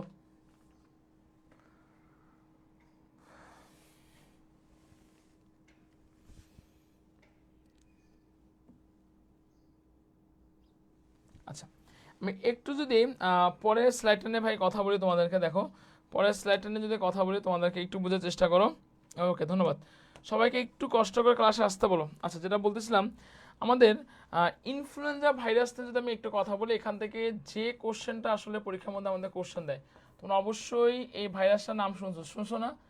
ইনফ্লুয়েঞ্জা ভাইরাস অবশ্যই নাম শুনছো তো, তাই না? ইনফ্লুয়েঞ্জা যে ভাইরাসটা আছে নামটা কিন্তু অবশ্যই আমরা শুনছি, ভালো কথা। ইনফ্লুয়েঞ্জা ভাইরাসের নামটা কিন্তু আমরা শুনছি। আচ্ছা, এখন দেখো ভাই, এই যে ইনফ্লুয়েঞ্জা ভাইরাস দ্বারা বেসিক্যালি আমাদের যে রোগগুলো হবে সে রোগটাকে আমি ফ্লু বলবো। নর্মালি দেখবা যে ফ্লু রোগ হয়। হ্যাঁ, এই ফ্লু কিন্তু আবার দুই প্রকার ভাই। ফ্লু আবার দুই প্রকার। একটা হচ্ছে সোয়াইন ফ্লু, একটা কি ফ্লু? Swine flu. হ্যাঁ, এবং আরেকটা কি ফ্লু বলো তো ভাই? Bird flu. একটা সোয়াইন ফ্লু, এটা বার্ড ফ্লু। তো পরীক্ষার মধ্যে কোশ্চেন দেয় বার্ড ফ্লুটা কি, তোমরা হয়তো শুনছো কিনা জানি না, সেটা সম্ভবত 2000 ছোট ছিলাম বলতে 2000 সম্ভবত 10 কি 12 দিকে বার্ড ফ্লু রোগ হয়েছিল। বার্ড ফ্লু রোগের চীনে হয়েছিল এটা। এই জন্য পোলট্রি বা ব্রয়লার সাধারণত বাংলাদেশের মানুষজন অ্যাভয়েড করছিল। তারপর একটা কোরবান ঈদের সময় আমার মনে আছে, ছোট ছিলাম তখন, একটা ভাইরাস ঘটিত রোগ ছিল অ্যানথ্রাক্স। ঠিক আছে। এগুলো কিন্তু পরীক্ষার জন্য আসলে অনেক অনেক বেশি গুরুত্বপূর্ণ। ঠিক আছে। তো যাই হোক, তো এই যে সোয়াইন ফ্লু, হ্যাঁ, সোয়াইন ফ্লু রোগের ভাইরাসটার নাম কি? বার্ড ফ্লু রোগের ভাইরাসটার নাম কি? এটা কিন্তু পরীক্ষার জন্য কিন্তু আমাদের অনেক অনেক বেশি গুরুত্বপূর্ণ। দেখো, সোয়াইন ফ্লু রোগের ভাইরাসটার যে নামটা হচ্ছে যে সোয়াইন ফ্লু রোগের ভাইরাসটা হচ্ছে H1, কি বলছি? H1N1। এটা হচ্ছে সোয়াইন ফ্লু রোগের ভাইরাসের নাম। হ্যাঁ, যদি বলা হয় বার্ড ফ্লু রোগের ভাইরাসের নাম কি, অবশ্যই মাথায় রাখবা বার্ড ফ্লু রোগের ভাইরাসের নাম হলো H5N1। বাট এগুলো কিন্তু আমাদের পরীক্ষার মধ্যে দেয়। সোয়াইন ফ্লু ভাইরাসের নাম কি? খুবই গুরুত্বপূর্ণ কোশ্চেন। কি বললাম? সোয়াইন ফ্লু ভাইরাসের নাম কি পরীক্ষার মধ্যে কোশ্চেন দেয়। বার্ড ফ্লু ভাইরাস, এগুলো কিন্তু খুবই গুরুত্বপূর্ণ, যেখানে কোশ্চেন আমাদের দিবে। ঠিক আছে। ওকে,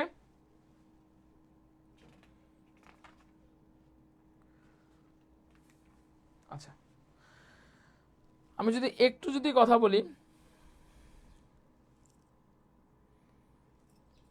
আচ্ছা দেখো, যে কোশ্চেনটা পরীক্ষার মধ্যে দেয় সেটা হলো, আমি যদি বলি একটা সূত্র যদি বলি, দেখো সূত্র হারুন, হারুন, হারুন বিভাকে, হারুন বিভাকে, কি বললাম? হারুন বিভাকে জোর করে, হারুন বিভাকে জোর করে কি বললাম বলো হারুন বিভাগে হচ্ছে হারুন বিভাগে জোর করে ফুলের রস, হারুন বিভাগে জোর করে ফলের রস দিল, ফলের রস দিল। এটা সূত্রটা আমি কেন বলছি আমি এটা পরে তোমাদেরকে বলতেছি। দেখো হারুন বিভাগে জোর করে ফলের রস দিল, এটা কারণটা কি?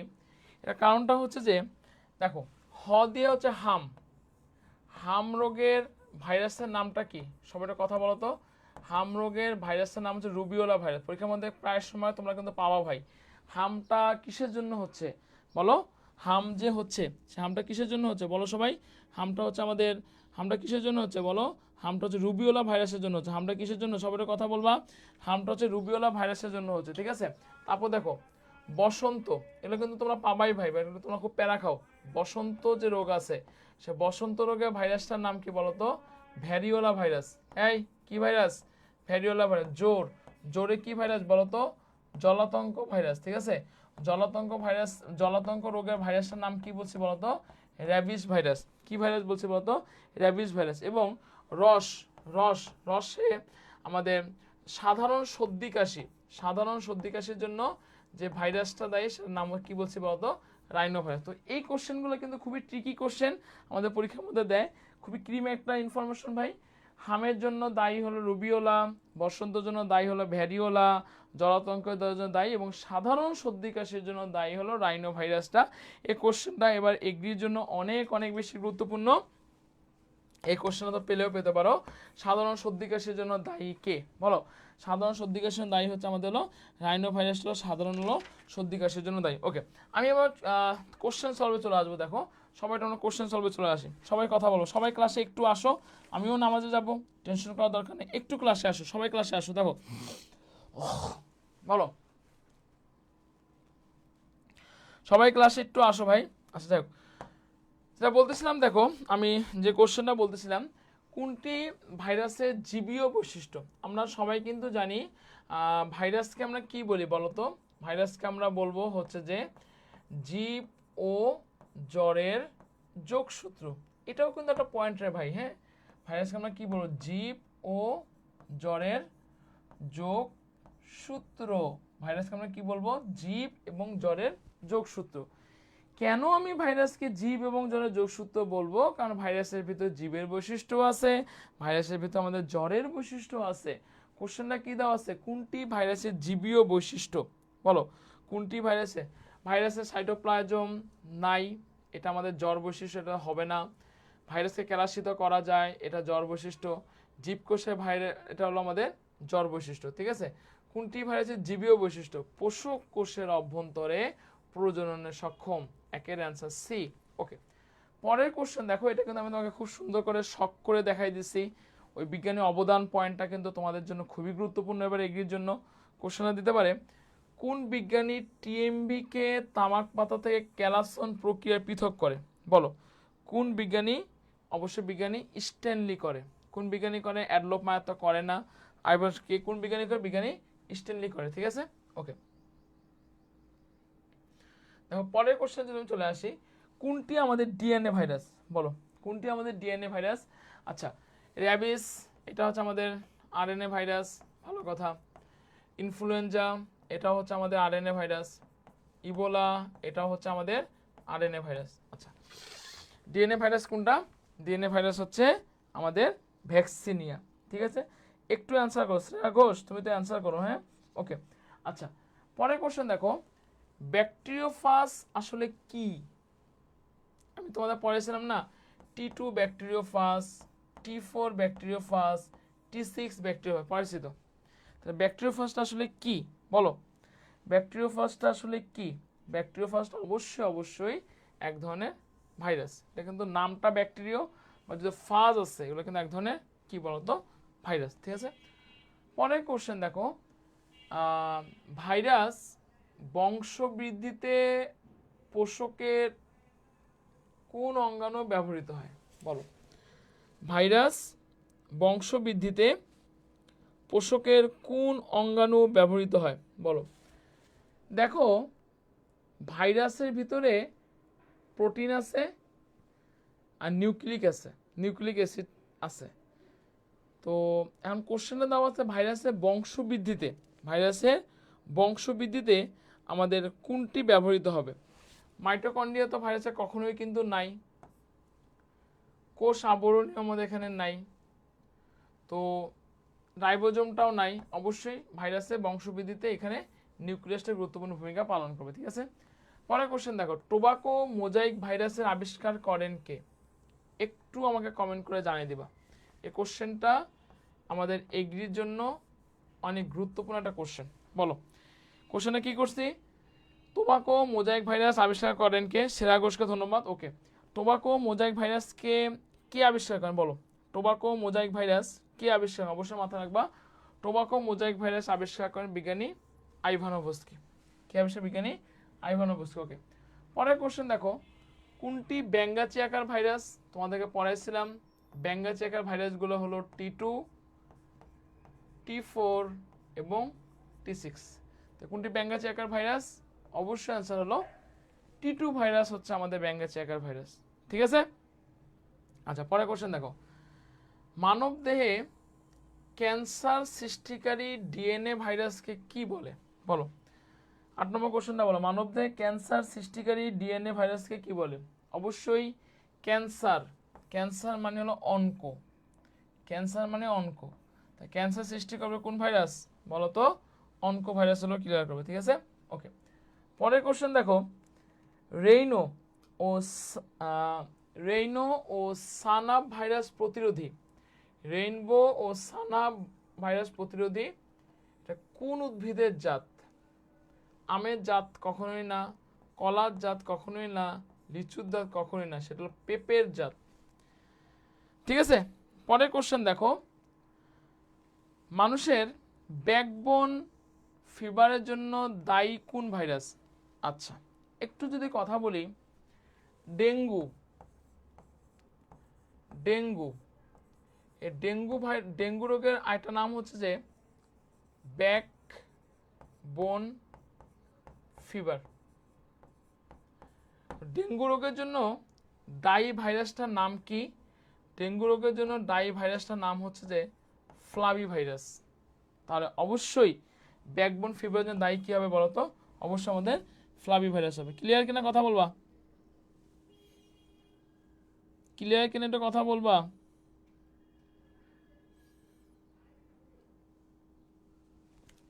আচ্ছা, তাহলে আমাদের অলরেডি 10টা কিন্তু অলরেডি হয়ে গেল।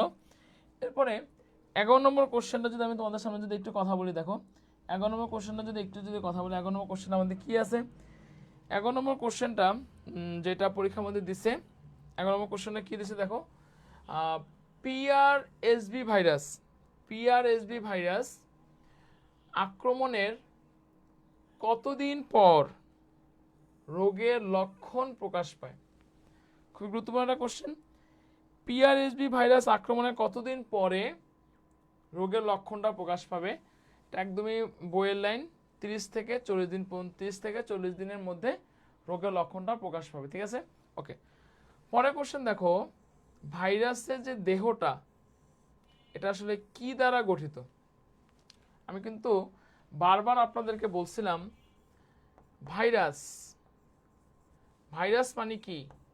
ভাইরাস মানে হচ্ছে যে প্রোটিন প্লাস নিউক্লিক অ্যাসিড, তাই না? আর সাবভাইরাল সত্তা মানে কি? হয় প্রোটিন থাকবে না নিউক্লিক অ্যাসিড থাকবে। ভাইরাস কি দ্বারা গঠিত? অবশ্যই 12-এর অ্যান্সার হলো সি।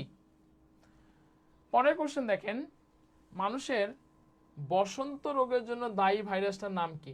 আমি কিন্তু আপনাকে একটা সূত্র শিখেছিলাম, বিভা বসন্ত রোগের জন্য দায়ী ভাইরাসটার নাম কি বলছিলাম? ভ্যারিওলা।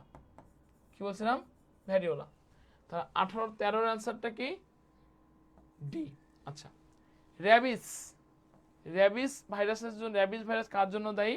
জলাতঙ্কের জন্য দায়ী। রুবিওলা, ঠিক আছে, এগুলো কিন্তু আটা। যাই হোক, পেঁপের রিং স্পট রোগের জীবাণু কোনটা? সবাই অ্যান্সার করবেন।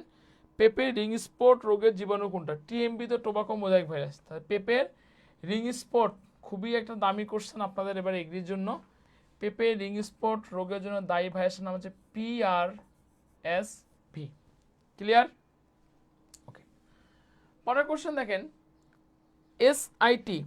এসআইটি প্রযুক্তি ব্যবহৃত হয় কোন শিল্পে?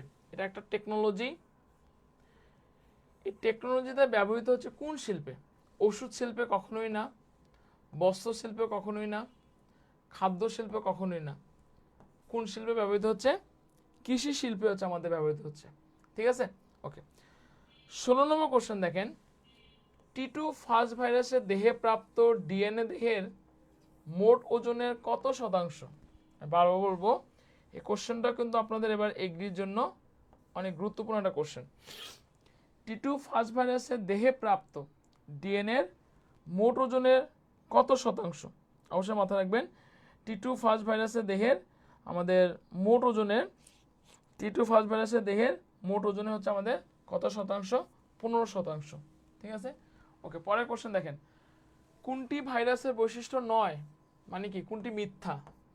মানে কোনটি ভাইরাসের জন্য সত্য নয়, মানে কোনটি হলো মিথ্যা, তাই না? আচ্ছা, কোনটি ভাইরাসের জন্য মিথ্যা নয়?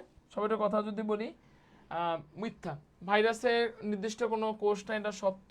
অতি আণুবীক্ষণিক, এটা সত্য। প্রোটোপ্লাজম বিদ্যমান, এটা কেবল সজীব কোষের অভ্যন্তরে বংশবৃদ্ধি করে। অবশ্যই এটাতে কোনো প্রোটোপ্লাজম নাই। সতের আনসার হচ্ছে আমাদের হলো সি। ওকে, আচ্ছা, পরের কোশ্চেন দেখেন, অ্যালকোহল শিল্পে কি দেওয়া আছে বলি, অ্যালকোহল শিল্পে ব্যবহৃত ইস্টকে ধ্বংস করে কে? আমি বারবার বলবো, এই কোশ্চেনটাও কিন্তু আপনাদের এবার এগ্রির জন্য অনেক বেশি গুরুত্বপূর্ণ একটা কোশ্চেন। অ্যালকোহল শিল্পে ব্যবহৃত ইস্টকে ধ্বংস করে কে? জাইমোফাস ভাইরাস। খুবই গুরুত্বপূর্ণ এবং ক্রিম কোশ্চেন এবার এগ্রির জন্য। আমি বলবো যে এই কোশ্চেনটা হয়তো আপনারা পেলেও পেতে পারেন, বা এই টাইপের কোশ্চেন আমরা পেলেও পেতে পারেন। সেটা হলো যে অ্যালকোহল শিল্পে যে ইস্ট আসে, সেই ইস্টটা ডিস্ট্রয় করে, যে ডিস্ট্রয় করে এনজাইমটার নাম কি বলছে বলেন তো? জাইমোফাস। সবাই একটু বলেন কি বলছি? জাইমোফাস, জাইমোফাস ভাইরাস। ক্লিয়ার? ওকে, আচ্ছা, এখন আমি আপনাদের সামনে ব্যাকটেরিয়া নিয়ে কথা বলবো। ঠিক আছে? কি নিয়ে কথা বলেন তো? সবাই এতটুকু ক্লিয়ার কথা বলেন একটু।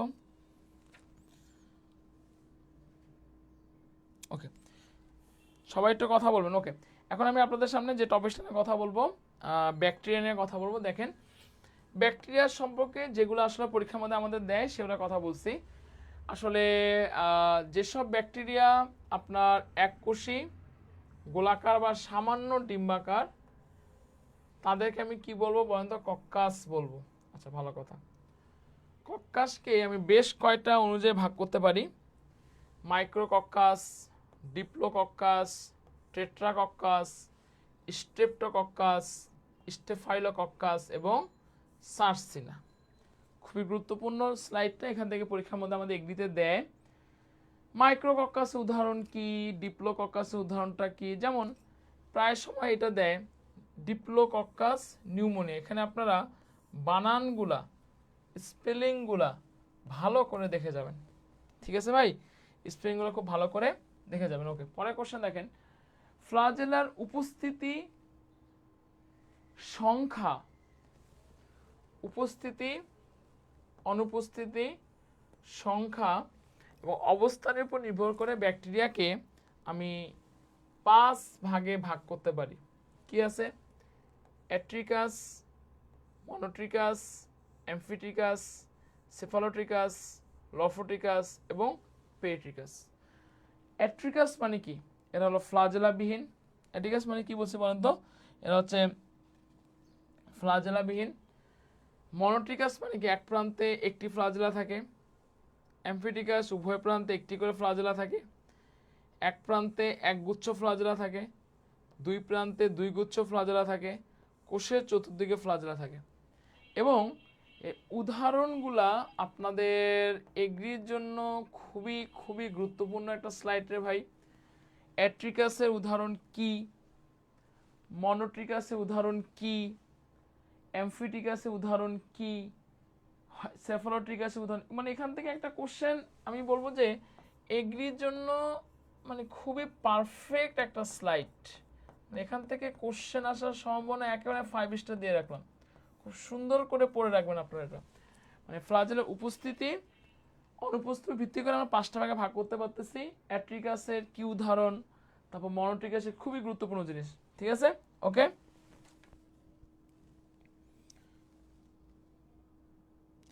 ক্লিয়ার কিনা কথা বলবেন। সিরা ঘোষ ক্লিয়ার হয়েছে কিনা কথা বলবো ভাই?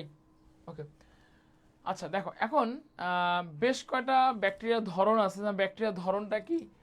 উদ্ভিদে রোগ সৃষ্টিকারী ব্যাকটেরিয়া কোনটা, মানবদেহে বসবাসকারী ব্যাকটেরিয়াটা কি, বায়ুতে বসবাসকারী ব্যাকটেরিয়াটা কি, পানিতে বসবাস, কোনগুলো আসলে বসবাস করতেছে। যেমন উদ্ভিদে রোগ সৃষ্টিকারী ব্যাকটেরিয়া হচ্ছে জেন্থোমোনাস, তারপর হচ্ছে স্যালমোনেলা টাইফি, রাইজোবিয়াম, এগুলো কিন্তু প্রত্যেকটা জিনিস কিন্তু আমাদের পরীক্ষার জন্য অনেক বেশি গুরুত্বপূর্ণ। স্লাইডটাও কিন্তু খুবই গুরুত্বপূর্ণ দেখতে হবে, ঠিক আছে? আচ্ছা, ব্যাকটেরিয়ার জনন আসলে কয় প্রকার, একটু কথা বলতে পারবেন কেউ? বলেন, ব্যাকটেরিয়ার জনন কয় প্রকার? ব্যাকটেরিয়া আপনার অঙ্গজ পদ্ধতিতে জনন করে, অযৌন পদ্ধতিতে জনন করে, যৌন পদ্ধতিতে জনন করে, ঠিক আছে? তো অঙ্গজ পদ্ধতিতে জননের উপর হচ্ছে ডি বিভাজন আছে, মুকুলোদ্গম আছে, খণ্ডকায়ন আছে। অযৌন হচ্ছে কনিডিয়া, গনিডিয়া, অন্তরেণু, জুস্পর, ঠিক আছে? যৌন জনন হচ্ছে কনজুগেশন, ট্রান্সডাকশন, ট্রান্সফরমেশন, ঠিক আছে? এগুলো কিন্তু পরীক্ষার জন্য আমাদের অনেক বেশি গুরুত্বপূর্ণ, পরীক্ষার জন্য কি অনেক বেশি গুরুত্বপূর্ণ, ঠিক আছে? ওকে, এরপরে দেখেন ব্যাকটেরিয়া উপকারিতা এবং অপকারিতা, এটাও একেবারে আমাদের, আমি বারবার বলবো, এটাও কিন্তু এগ্রির জন্য একদমই একটা ক্রিম একটা টপিকস। এগ্রির জন্য এই স্লাইডটাও কিন্তু খুবই ক্রিম একটা স্লাইড ভাই। অ্যান্টিবায়োটিক ওষুধ তৈরিতে কি ব্যবহৃত হয়, প্রতিষেধক টিকা তৈরিতে কি ব্যবহৃত হচ্ছে, সবগুলো কিন্তু ব্যাকটেরিয়া উপকারী দিক। যেমন ব্যাকটেরিয়া উপকারিতা প্রথমটা কি হচ্ছে, অ্যান্টিবায়োটিক ওষুধ তৈরিতে ব্যবহার করা হয়, প্রতিষেধক টিকা তৈরিতে ব্যবহার করা হয়, নাইট্রোজেন সংবন্ধনে ব্যবহার করা হয়, পতঙ্গ নাশক হিসেবে ব্যবহার করা হয়, পাট শিল্পে ব্যবহার করা হয়, রাসায়নিক পদার্থ তৈরিতে ব্যবহার করা হয়, ভিটামিন তৈরিতে ব্যবহার করা হয়, ব্যাকটেরিয়াতে প্রস্তুত। যেমন দেখেন, আমি যদি বলি অ্যান্টিবায়োটিক ওষুধ তৈরিতে, যেমন অ্যান্টিবায়োটিক ওষুধ সাবটিলিন, সাবটিলিন তৈরিতে কি ব্যবহৃত হয়, এ হুবহু কোশ্চেন দেয়, বেসিলাস সাবটিলিস। স্ট্রেপ্টোমাইসিনে কি ধরনের ব্যাকটেরিয়া ব্যবহার করা হয়, পলিমেক্সিনে কি ধরনের ব্যাকটেরিয়া ব্যবহার করা হয়, গ্রামসিডিনে কি ধরনের ব্যাকটেরিয়া ব্যবহার করা হয়, পরীক্ষার জন্য অনেক বেশি গুরুত্বপূর্ণ, ঠিক আছে? প্রতিষেধক টিকা তৈরিতে যেমন ডিপথেরিয়া, হুপিং কাশি, ধনুষ্টঙ্কার, তারপর নাইট্রোজেন সংবর্ধন সরাসরি বাতাস থেকে নাইট্রোজেন সংবর্ধন কে করতেছে, অ্যাজোটোব্যাক্টার, সিউডোমোনাস, ক্লস্ট্রিডিয়াম। সিম জাতীয় উদ্ভিদের মূলে নডিউলে নাইট্রোজেন সংবর্ধন কে করে, রাইজোবিয়াম, ঠিক আছে? পতঙ্গনাশক হিসাবে, যেমন এই কোশ্চেনটা কিন্তু খুবই একটা মানে গুরুত্বপূর্ণ একটা কোশ্চেন। পাটের আঁশ সরাতে কে গুরুত্বপূর্ণ ভূমিকা পালন করে? অবশ্যই মাথায় রাখতে হবে আপনাদেরকে, পাটের আঁশ সরাতে ক্লস্ট্রিডিয়াম। কি বলছি বলেন তো? পাটের আঁশ সরাতে কোনটি গুরুত্বপূর্ণ ভূমিকা পালন করে? একটু কমেন্ট করি আমরা, পাটের আঁশ সরাতে কোনটি গুরুত্বপূর্ণ ভূমিকা পালন করে বলেন তো? পাটের আঁশ সরাতে হচ্ছে ক্লস্ট্রিডিয়াম হচ্ছে গুরুত্বপূর্ণ ভূমিকা পালন করে, ঠিক আছে?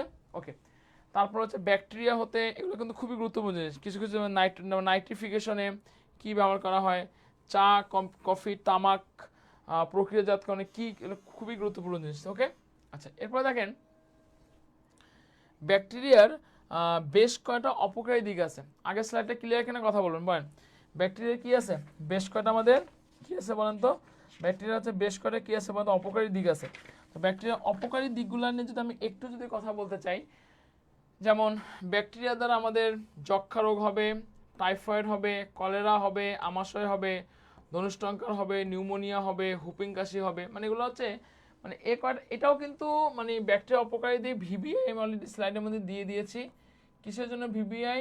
এগ্রির জন্য খুবই ভিবিআই একটা কোশ্চেন। যক্ষা রোগের জন্য ব্যাকটেরিয়ার নাম কি, টাইফয়েডের জন্য নাম কি, কলেরার জন্য নাম কি, আমাশয়ের জন্য নাম কি, ধনুষ্টঙ্কারের নাম কি, নিউমোনিয়া, হুপিং কাশি, খুবই গুরুত্বপূর্ণ জিনিস, ঠিক আছে? এরপর দেখেন অন্যান্য রোগের ক্ষেত্রে, যেমন গরু মহিষের যক্ষা, আমি কিন্তু আপনাদেরকে একটা কথা বলছি, অ্যানথ্রাক্স, হ্যাঁ, এই অ্যানথ্রাক্সটা কিন্তু ব্যাকটেরিয়া দ্বারা হচ্ছে, এর জন্য নামটা কি, হাঁস মুরগি কলেরা।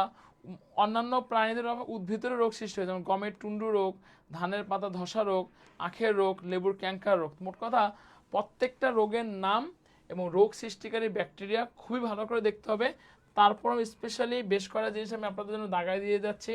অবশ্যই যক্ষাটা ভালো করে দেখবেন, টাইফয়েডটা ভালো করে দেখবেন, কলেরাটা ভালো করে দেখবেন, ধনুষ্টঙ্কাটা ভালো করে দেখবেন, নিউমোনিয়াটা আমি ডাবল স্টার দিলাম, দেখবেন। তারপর হচ্ছে এই কটা জিনিস খুব ভালো করে দেখবেন। আর প্রাণীদের জন্য অবশ্যই দেখবেন যে গরু মহিষের যক্ষাটা, এটা খুব ভালো করে দেখবেন। তারপর হচ্ছে ভেড়ার অ্যানথ্রাক্স, এটা ভালো করে দেখবেন, ঠিক আছে।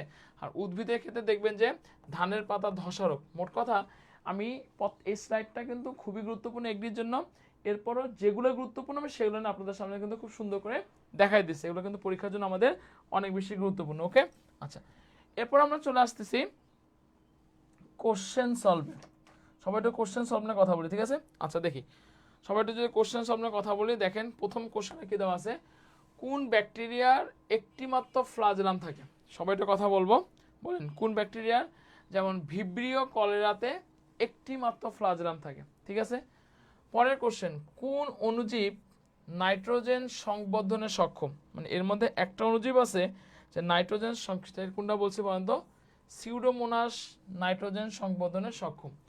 পরের কোশ্চেন, কোনটি মিথজীবী পদ্ধতিতে নাইট্রোজেন সংবর্ধন করে, মানে কোনটি মিথজীবী পদ্ধতিতে নাইট্রোজেন সংবর্ধন করে। এর মধ্যে একটাই আছে যে মিথজীবী পদ্ধতিতে নাইট্রোজেন সংবর্ধন করে, তার নাম হচ্ছে আমাদের রাইজোবিয়াম। তার নাম কি বলছি, রাইজোবিয়াম। 21 অ্যান্সার সি, ঠিক আছে। ওকে, পরের কোশ্চেন দেখো, কোন প্রক্রিয়ায় উদ্ভিদ বায়বীয় নাইট্রোজেনকে ব্যবহার উপযোগী উপাদানে পরিণত করে।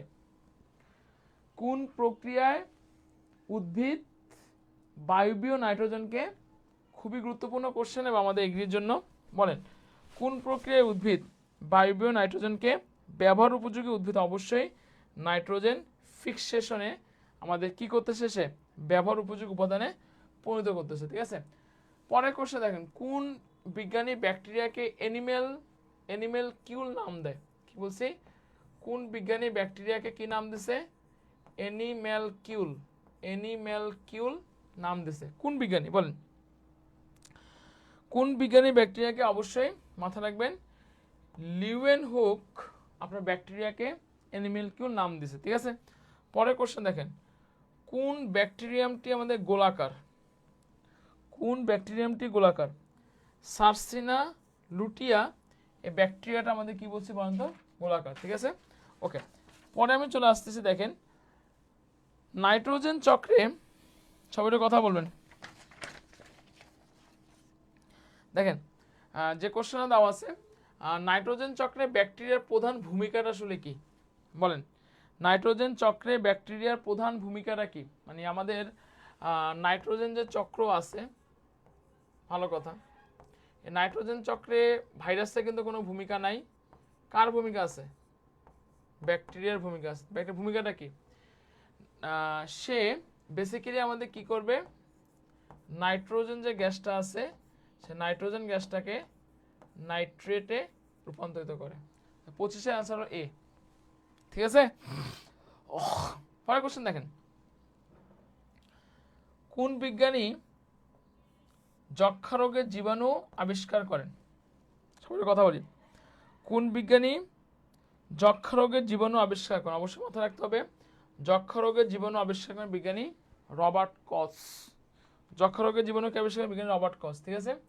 পরের কোশ্চেন দেখেন, কোনটি প্লিউরোমরফিক ব্যাকটেরিয়াম, খুবই গুরুত্বপূর্ণ কোশ্চেন, কোনটি প্লিউরোমরফিক ব্যাকটেরিয়াম, বলেন কোনটি প্লিউরোমরফিক ব্যাকটেরিয়াম। প্লিউরোমরফিক ব্যাকটেরিয়াম হচ্ছে আমাদের রাইজোবিয়ামটা, হচ্ছে আমাদের প্লিউরোমরফিক হচ্ছে ব্যাকটেরিয়াম, ঠিক আছে।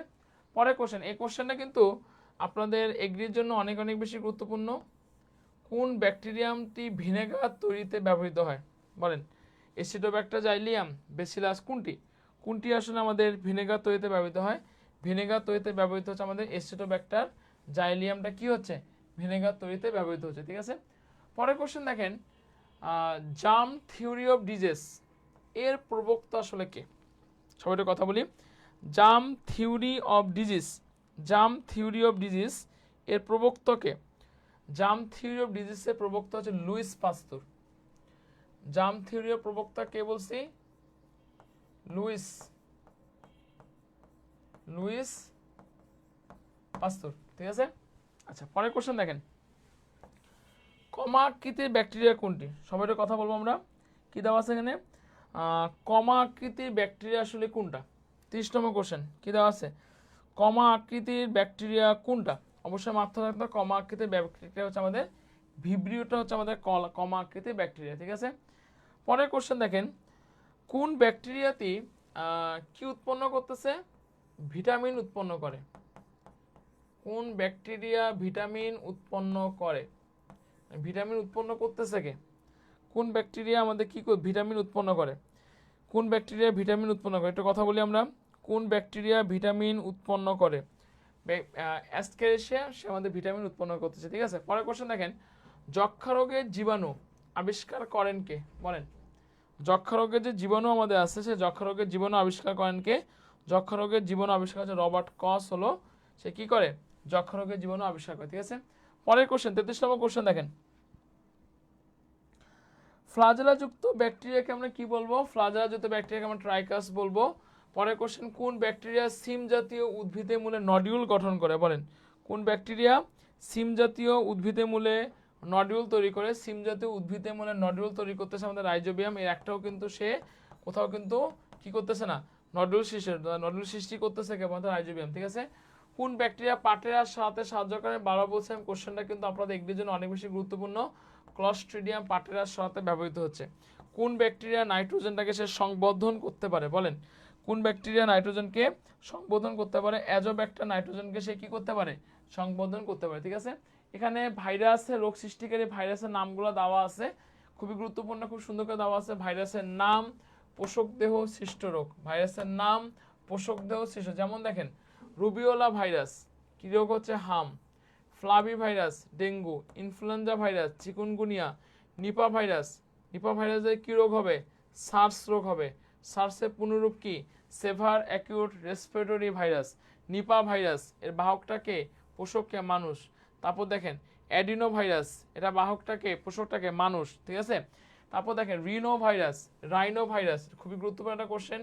এটা যারা সৃষ্ট রোগের নাম কি? সাধারণ সর্দি কাশি হচ্ছে। ইনফ্লুয়েঞ্জার জন্য কি হচ্ছে? ইনফ্লুয়েঞ্জা। হারপিস ভাইরাস কি রোগ হবে? হারপিস। ইবোলা ভাইরাস হলে কোষে লাইসিস হচ্ছে, মানে কি? কোষ ফেটে যায়। পরীক্ষার মধ্যে কোশ্চেন দেয়, কোষ ফেটে যায় কোন ভাইরাসের জন্য? কোষ ফেটে যায় ইবোলা ভাইরাসের। পরীক্ষার জন্য অনেক বেশি গুরুত্বপূর্ণ, ঠিক আছে। ওকে, এরপরে বেশ কিছু হেপাটাইটিক ভাইরাস আমাদের আছে, যেমন হেপাটাইটিস এ আছে, জানি বি আছে, সি আছে, ডি আছে, ই আছে। তার মানে হেপাটাইটিস কি কি আছে বলেন তো? এ আছে, বি আছে, সি আছে, ডি আছে। তো এই যে রোগ ছড়ানোর মাধ্যমটা কিন্তু অনেক বেশি গুরুত্বপূর্ণ। কার মাধ্যমে রোগ ছড়ায়? হেপাটাইটিস এ খাদ্য পানির মাধ্যমে ছড়াচ্ছে। হেপাটাইটিস বি ছড়াচ্ছে কার মাধ্যমে? হেপাটাইটিস সি ছড়াচ্ছে কার মাধ্যমে? ডি ছড়াচ্ছে কার মাধ্যমে? এবং ই ছড়াচ্ছে কার মাধ্যমে? রোগ ছড়ানোর মাধ্যমগুলা পরীক্ষার জন্য কি অনেক বেশি গুরুত্বপূর্ণ, ঠিক আছে। ওকে, এখন আমি কোশ্চেন সলভে চলে যাচ্ছি। বলেন তো, নিচের কোনটি ভাইরাস দ্বারা হয়? দেখেন সবাইটা কথা বলি। টাইফয়েড এটা ব্যাকটেরিয়া দ্বারা হচ্ছে, নিউমোনিয়া ব্যাকটেরিয়া দ্বারা হচ্ছে, হুপিং কাশও ব্যাকটেরিয়া দ্বারা হচ্ছে। তাহলে কোনটি ভাইরাস দ্বারা হচ্ছে? ইনফ্লুয়েঞ্জাটা হচ্ছে আমাদের কি দ্বারা হচ্ছে? ভাইরাস দ্বারা হচ্ছে। যকৃতের প্রদাহজনিত সমস্যা কোনটি? বলেন। যকৃতের প্রদাহজনিত সমস্যা হচ্ছে হেপাটাইটিস, হচ্ছে আমাদের যকৃতের প্রদাহজনিত সমস্যা। পরের কোশ্চেন চলে আসবো, সবচেয়ে মারাত্মক হেপাটাইটিস কোনটা? বলেন। সবচেয়ে মারাত্মক হেপাটাইটিস হচ্ছে হেপাটাইটিস সি, হচ্ছে সবচেয়ে মারাত্মক হেপাটাইটিস। পৃথিবীতে আবিষ্কৃত প্রথম অণুজীব কোনটা? পৃথিবীতে আবিষ্কৃত প্রথম অণুজীব হচ্ছে আমাদের ব্যাকটেরিয়া। পৃথিবীতে আবিষ্কৃত প্রথম অণুজীব কোনটা? ব্যাকটেরিয়া, ঠিক আছে। পরের কোশ্চেন দেখো, কোনটি ব্যাকটেরিয়া জনিত রোগ? কোনটি হচ্ছে আমাদের ব্যাকটেরিয়া জনিত রোগ? দাঁত রোগ ব্যাকটেরিয়া জনিত রোগ না। ডেঙ্গু ব্যাকটেরিয়া জনিত রোগ না। কক্সিডিওমাইকোসিস ব্যাকটেরিয়া জনিত রোগ না। ব্যাকটেরিয়া জনিত রোগটা কি? ব্যাকটেরিয়া জনিত রোগ হচ্ছে আমাদের কলেরা, হচ্ছে ব্যাকটেরিয়া জনিত রোগ, ঠিক আছে। পরের কোশ্চেন দেখো, কলেরা সংক্রামক রোগ বা নিরাময়ের জন্য কোন জাতীয় অ্যান্টিবায়োটিক ব্যবহৃত হয়? কলেরা টেট্রাসাইক্লিন কোনটি ব্যবহৃত হচ্ছে? কলেরা সংক্রামক রোগ বা নিরাময়ের জন্য যেটা ব্যবহৃত হচ্ছে তার নাম কি বলছি? টেট্রাসাইক্লিন।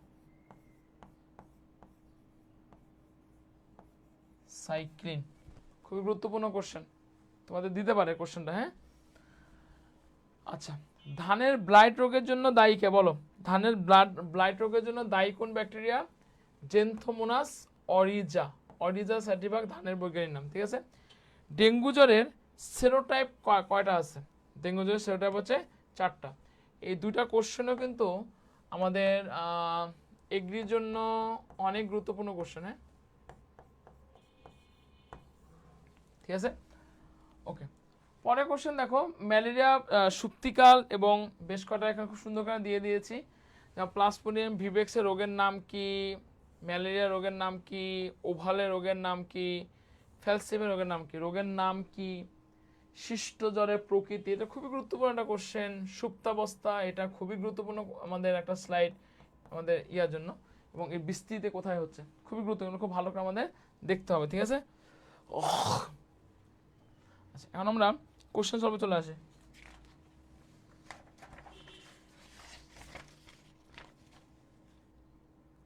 আচ্ছা, দেখেন প্রথম কোশ্চেনটা আমাদের এখানে কি দেওয়া আছে, সবাইটা আমরা অ্যান্সার করব। ম্যালেরিয়া জীবাণুর বহু নিউক্লিয়াস যুক্ত অবস্থা আসলে কোনটা বলেন? ম্যালেরিয়া জীবাণুর বহু নিউক্লিয়াস যুক্ত যে অবস্থা, ম্যালেরিয়া জীবাণুর বহু নিউক্লিয়াস যুক্ত অবস্থাকে আমরা কি বলবো? অবশ্যই সাইজন্ট বলবো। 45 আনসার এ, ঠিক আছে। পরের কোশ্চেন দেখেন, ম্যালেরিয়া পরজীবীর এইথোসাইটিক সাইজোগনির কোন ধাপে হিমোজয়েন নামক বর্জ্য পদার্থ উৎপন্ন হয়? ম্যালেরিয়া পরজীবীর এইথোসাইটিক সাইজোগনির কোন ধাপে হিমোজয়েন নামক বর্জ্য পদার্থ কি হচ্ছে? উৎপন্ন হচ্ছে। কোন ধাপে বলেন তো? সাইজন ধাপে। কোন ধাপে? সাইজন ধাপে। সে চলেছে আনসার ডি। পরের কোশ্চেন দেখো, ম্যালেরিয়া জীবাণুর কোন ধাপে, ম্যালেরিয়া জীবাণুর, সবাইটা অ্যান্সার করি, ম্যালেরিয়া জীবাণুর কোন দশা, ম্যালেরিয়া জীবাণুর কোন দশা প্রথম যকৃত কোষকে আক্রমণ করে বলেন? ম্যালেরিয়া জীবাণুর কোন দশা প্রথম যকৃত কোষকে আক্রমণ করে? ম্যালেরিয়া জীবাণুর কোন দশা প্রথম যকৃত কোষকে আক্রমণ করে? একটু কথা বলবো সবাই।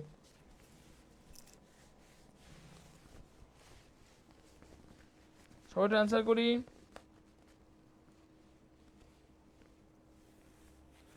সবাইটা কথা বলবেন।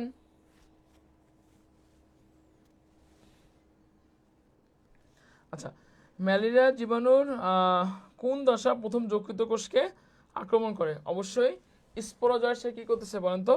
যকৃত কোষটাকে সে কি করতেছে বলেন তো? আক্রমণ করতেছে। ম্যালেরিয়া জীবাণুর কোন দশা যকৃত কোষকে আক্রমণ করে? অবশ্যই মাথা রাখতে হবে স্পোরোজয়টা সে কি করতেছে? যকৃত কোষটাকে হলো আক্রমণ করে, ঠিক আছে। তাহলে ম্যালেরিয়া জীবাণুর কোন দশা যকৃত কোষকে আক্রমণ করতে? স্পোরোজয়, ঠিক আছে। 48 নম্বর কোশ্চেনটা দেখেন, প্লাজমোডিয়াম ভিভেক্স এর গ্যামিটোগনি কোথায় হয় বলেন? প্লাজমোডিয়াম ভিভেক্সের গ্যামিটোগনি কোথায় হচ্ছে?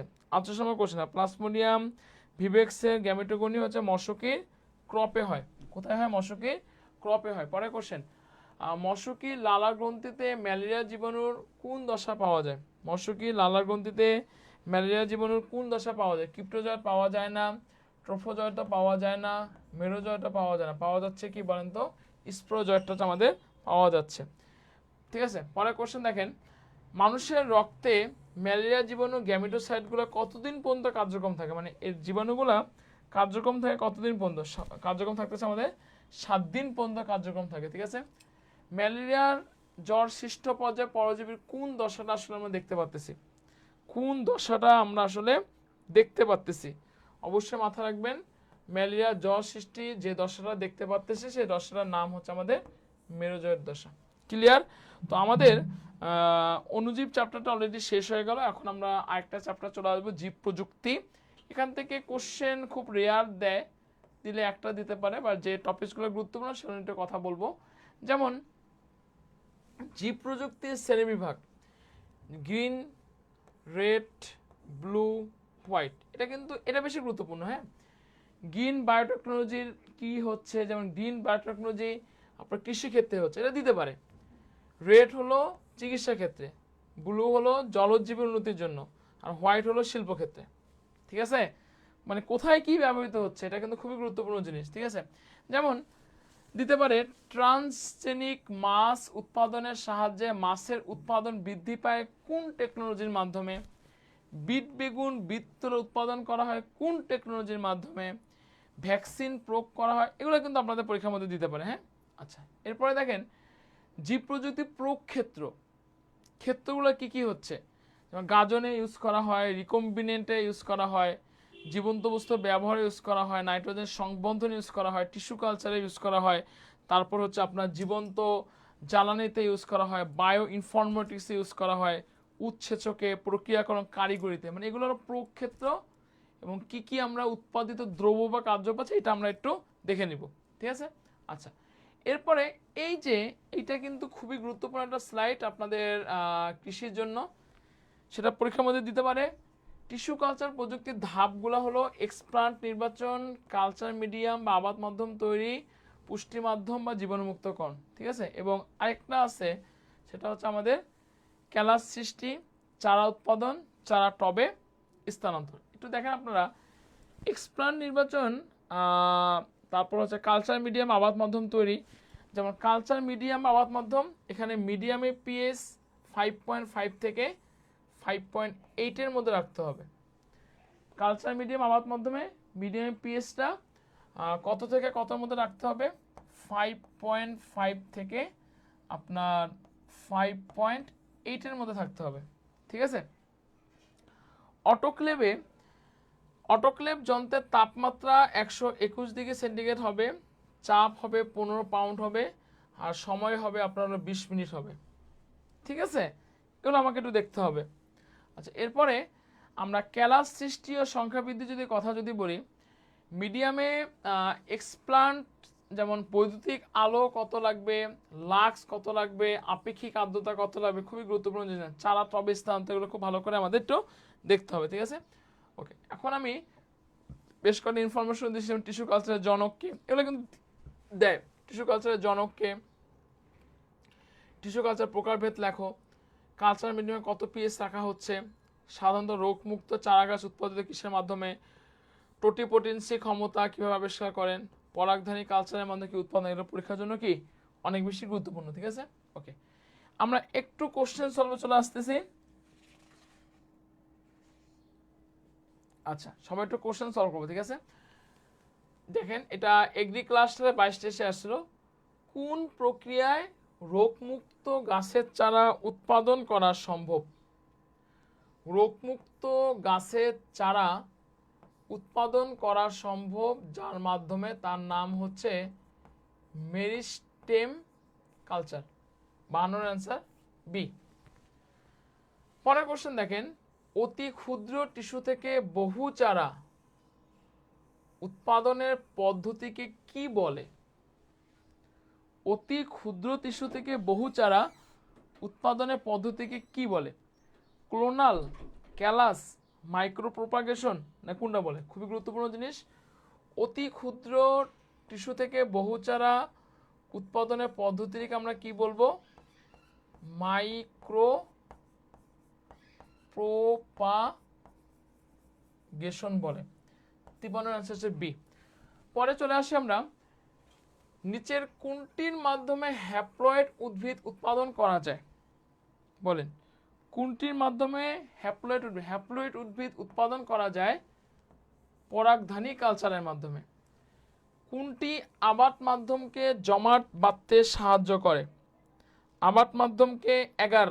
দেখবেন যে অনেক সময় পুডিংয়ের কেক, ডাবের কেক, এগুলো কিন্তু আপনার ইউজ করার জন্য, খাবারটাকে মানে জাস্ট ভালো রাখার জন্য কিন্তু এগারটাকে আমরা ইউজ করি। কোনটি আবাদ মাধ্যমকে জমাট বাঁধতে? অবশ্যই এগারটা আবাদ মাধ্যমে সাহায্য করতেছে। ঠিক আছে, পরের কোশ্চেন দেখেন, হ্যাপ্লয়েড উদ্ভিদ পাওয়ার জন্য এক্সপ্লান্ট হিসাবে কোনটি ব্যবহার করা হয়? হ্যাপ্লয়েড উদ্ভিদ পাওয়ার জন্য এক্সপ্লান্ট হিসাবে কোনটি ব্যবহার করা হয়? হ্যাপ্লয়েড উদ্ভিদ পাওয়ার জন্য এক্সপ্লান্ট হিসাবে আমরা অবশ্যই যেটা ব্যবহার করব সেটা হচ্ছে পরাগ রেণু ব্যবহার করব। 56 আনসার বি। পরের কোশ্চেন, কোন প্রক্রিয়ার দ্বারা হ্যাপ্লয়েড চারা উৎপাদন করা যায়? কোন প্রক্রিয়ার দ্বারা, একটু কথা বলবো, বলেন তো, কোন প্রক্রিয়া দ্বারা হ্যাপ্লয়েড চারা উৎপাদন করা যায়? হ্যাপ্লয়েড চারা উৎপাদন করা যায় হচ্ছে আপনার পরাগরেণু কালচারের মাধ্যমে হ্যাপ্লয়েড চারা উৎপাদন করা যায়, ঠিক আছে। ওকে, এরপরে আমাদের এখানে বেশ কটা ভেক্টরের নাম কিন্তু আমাদের খুব সুন্দর করে দেওয়া আছে। হ্যাঁ, ভেক্টরের নামগুলো কিন্তু খুব ভালো করে দেখতে হবে।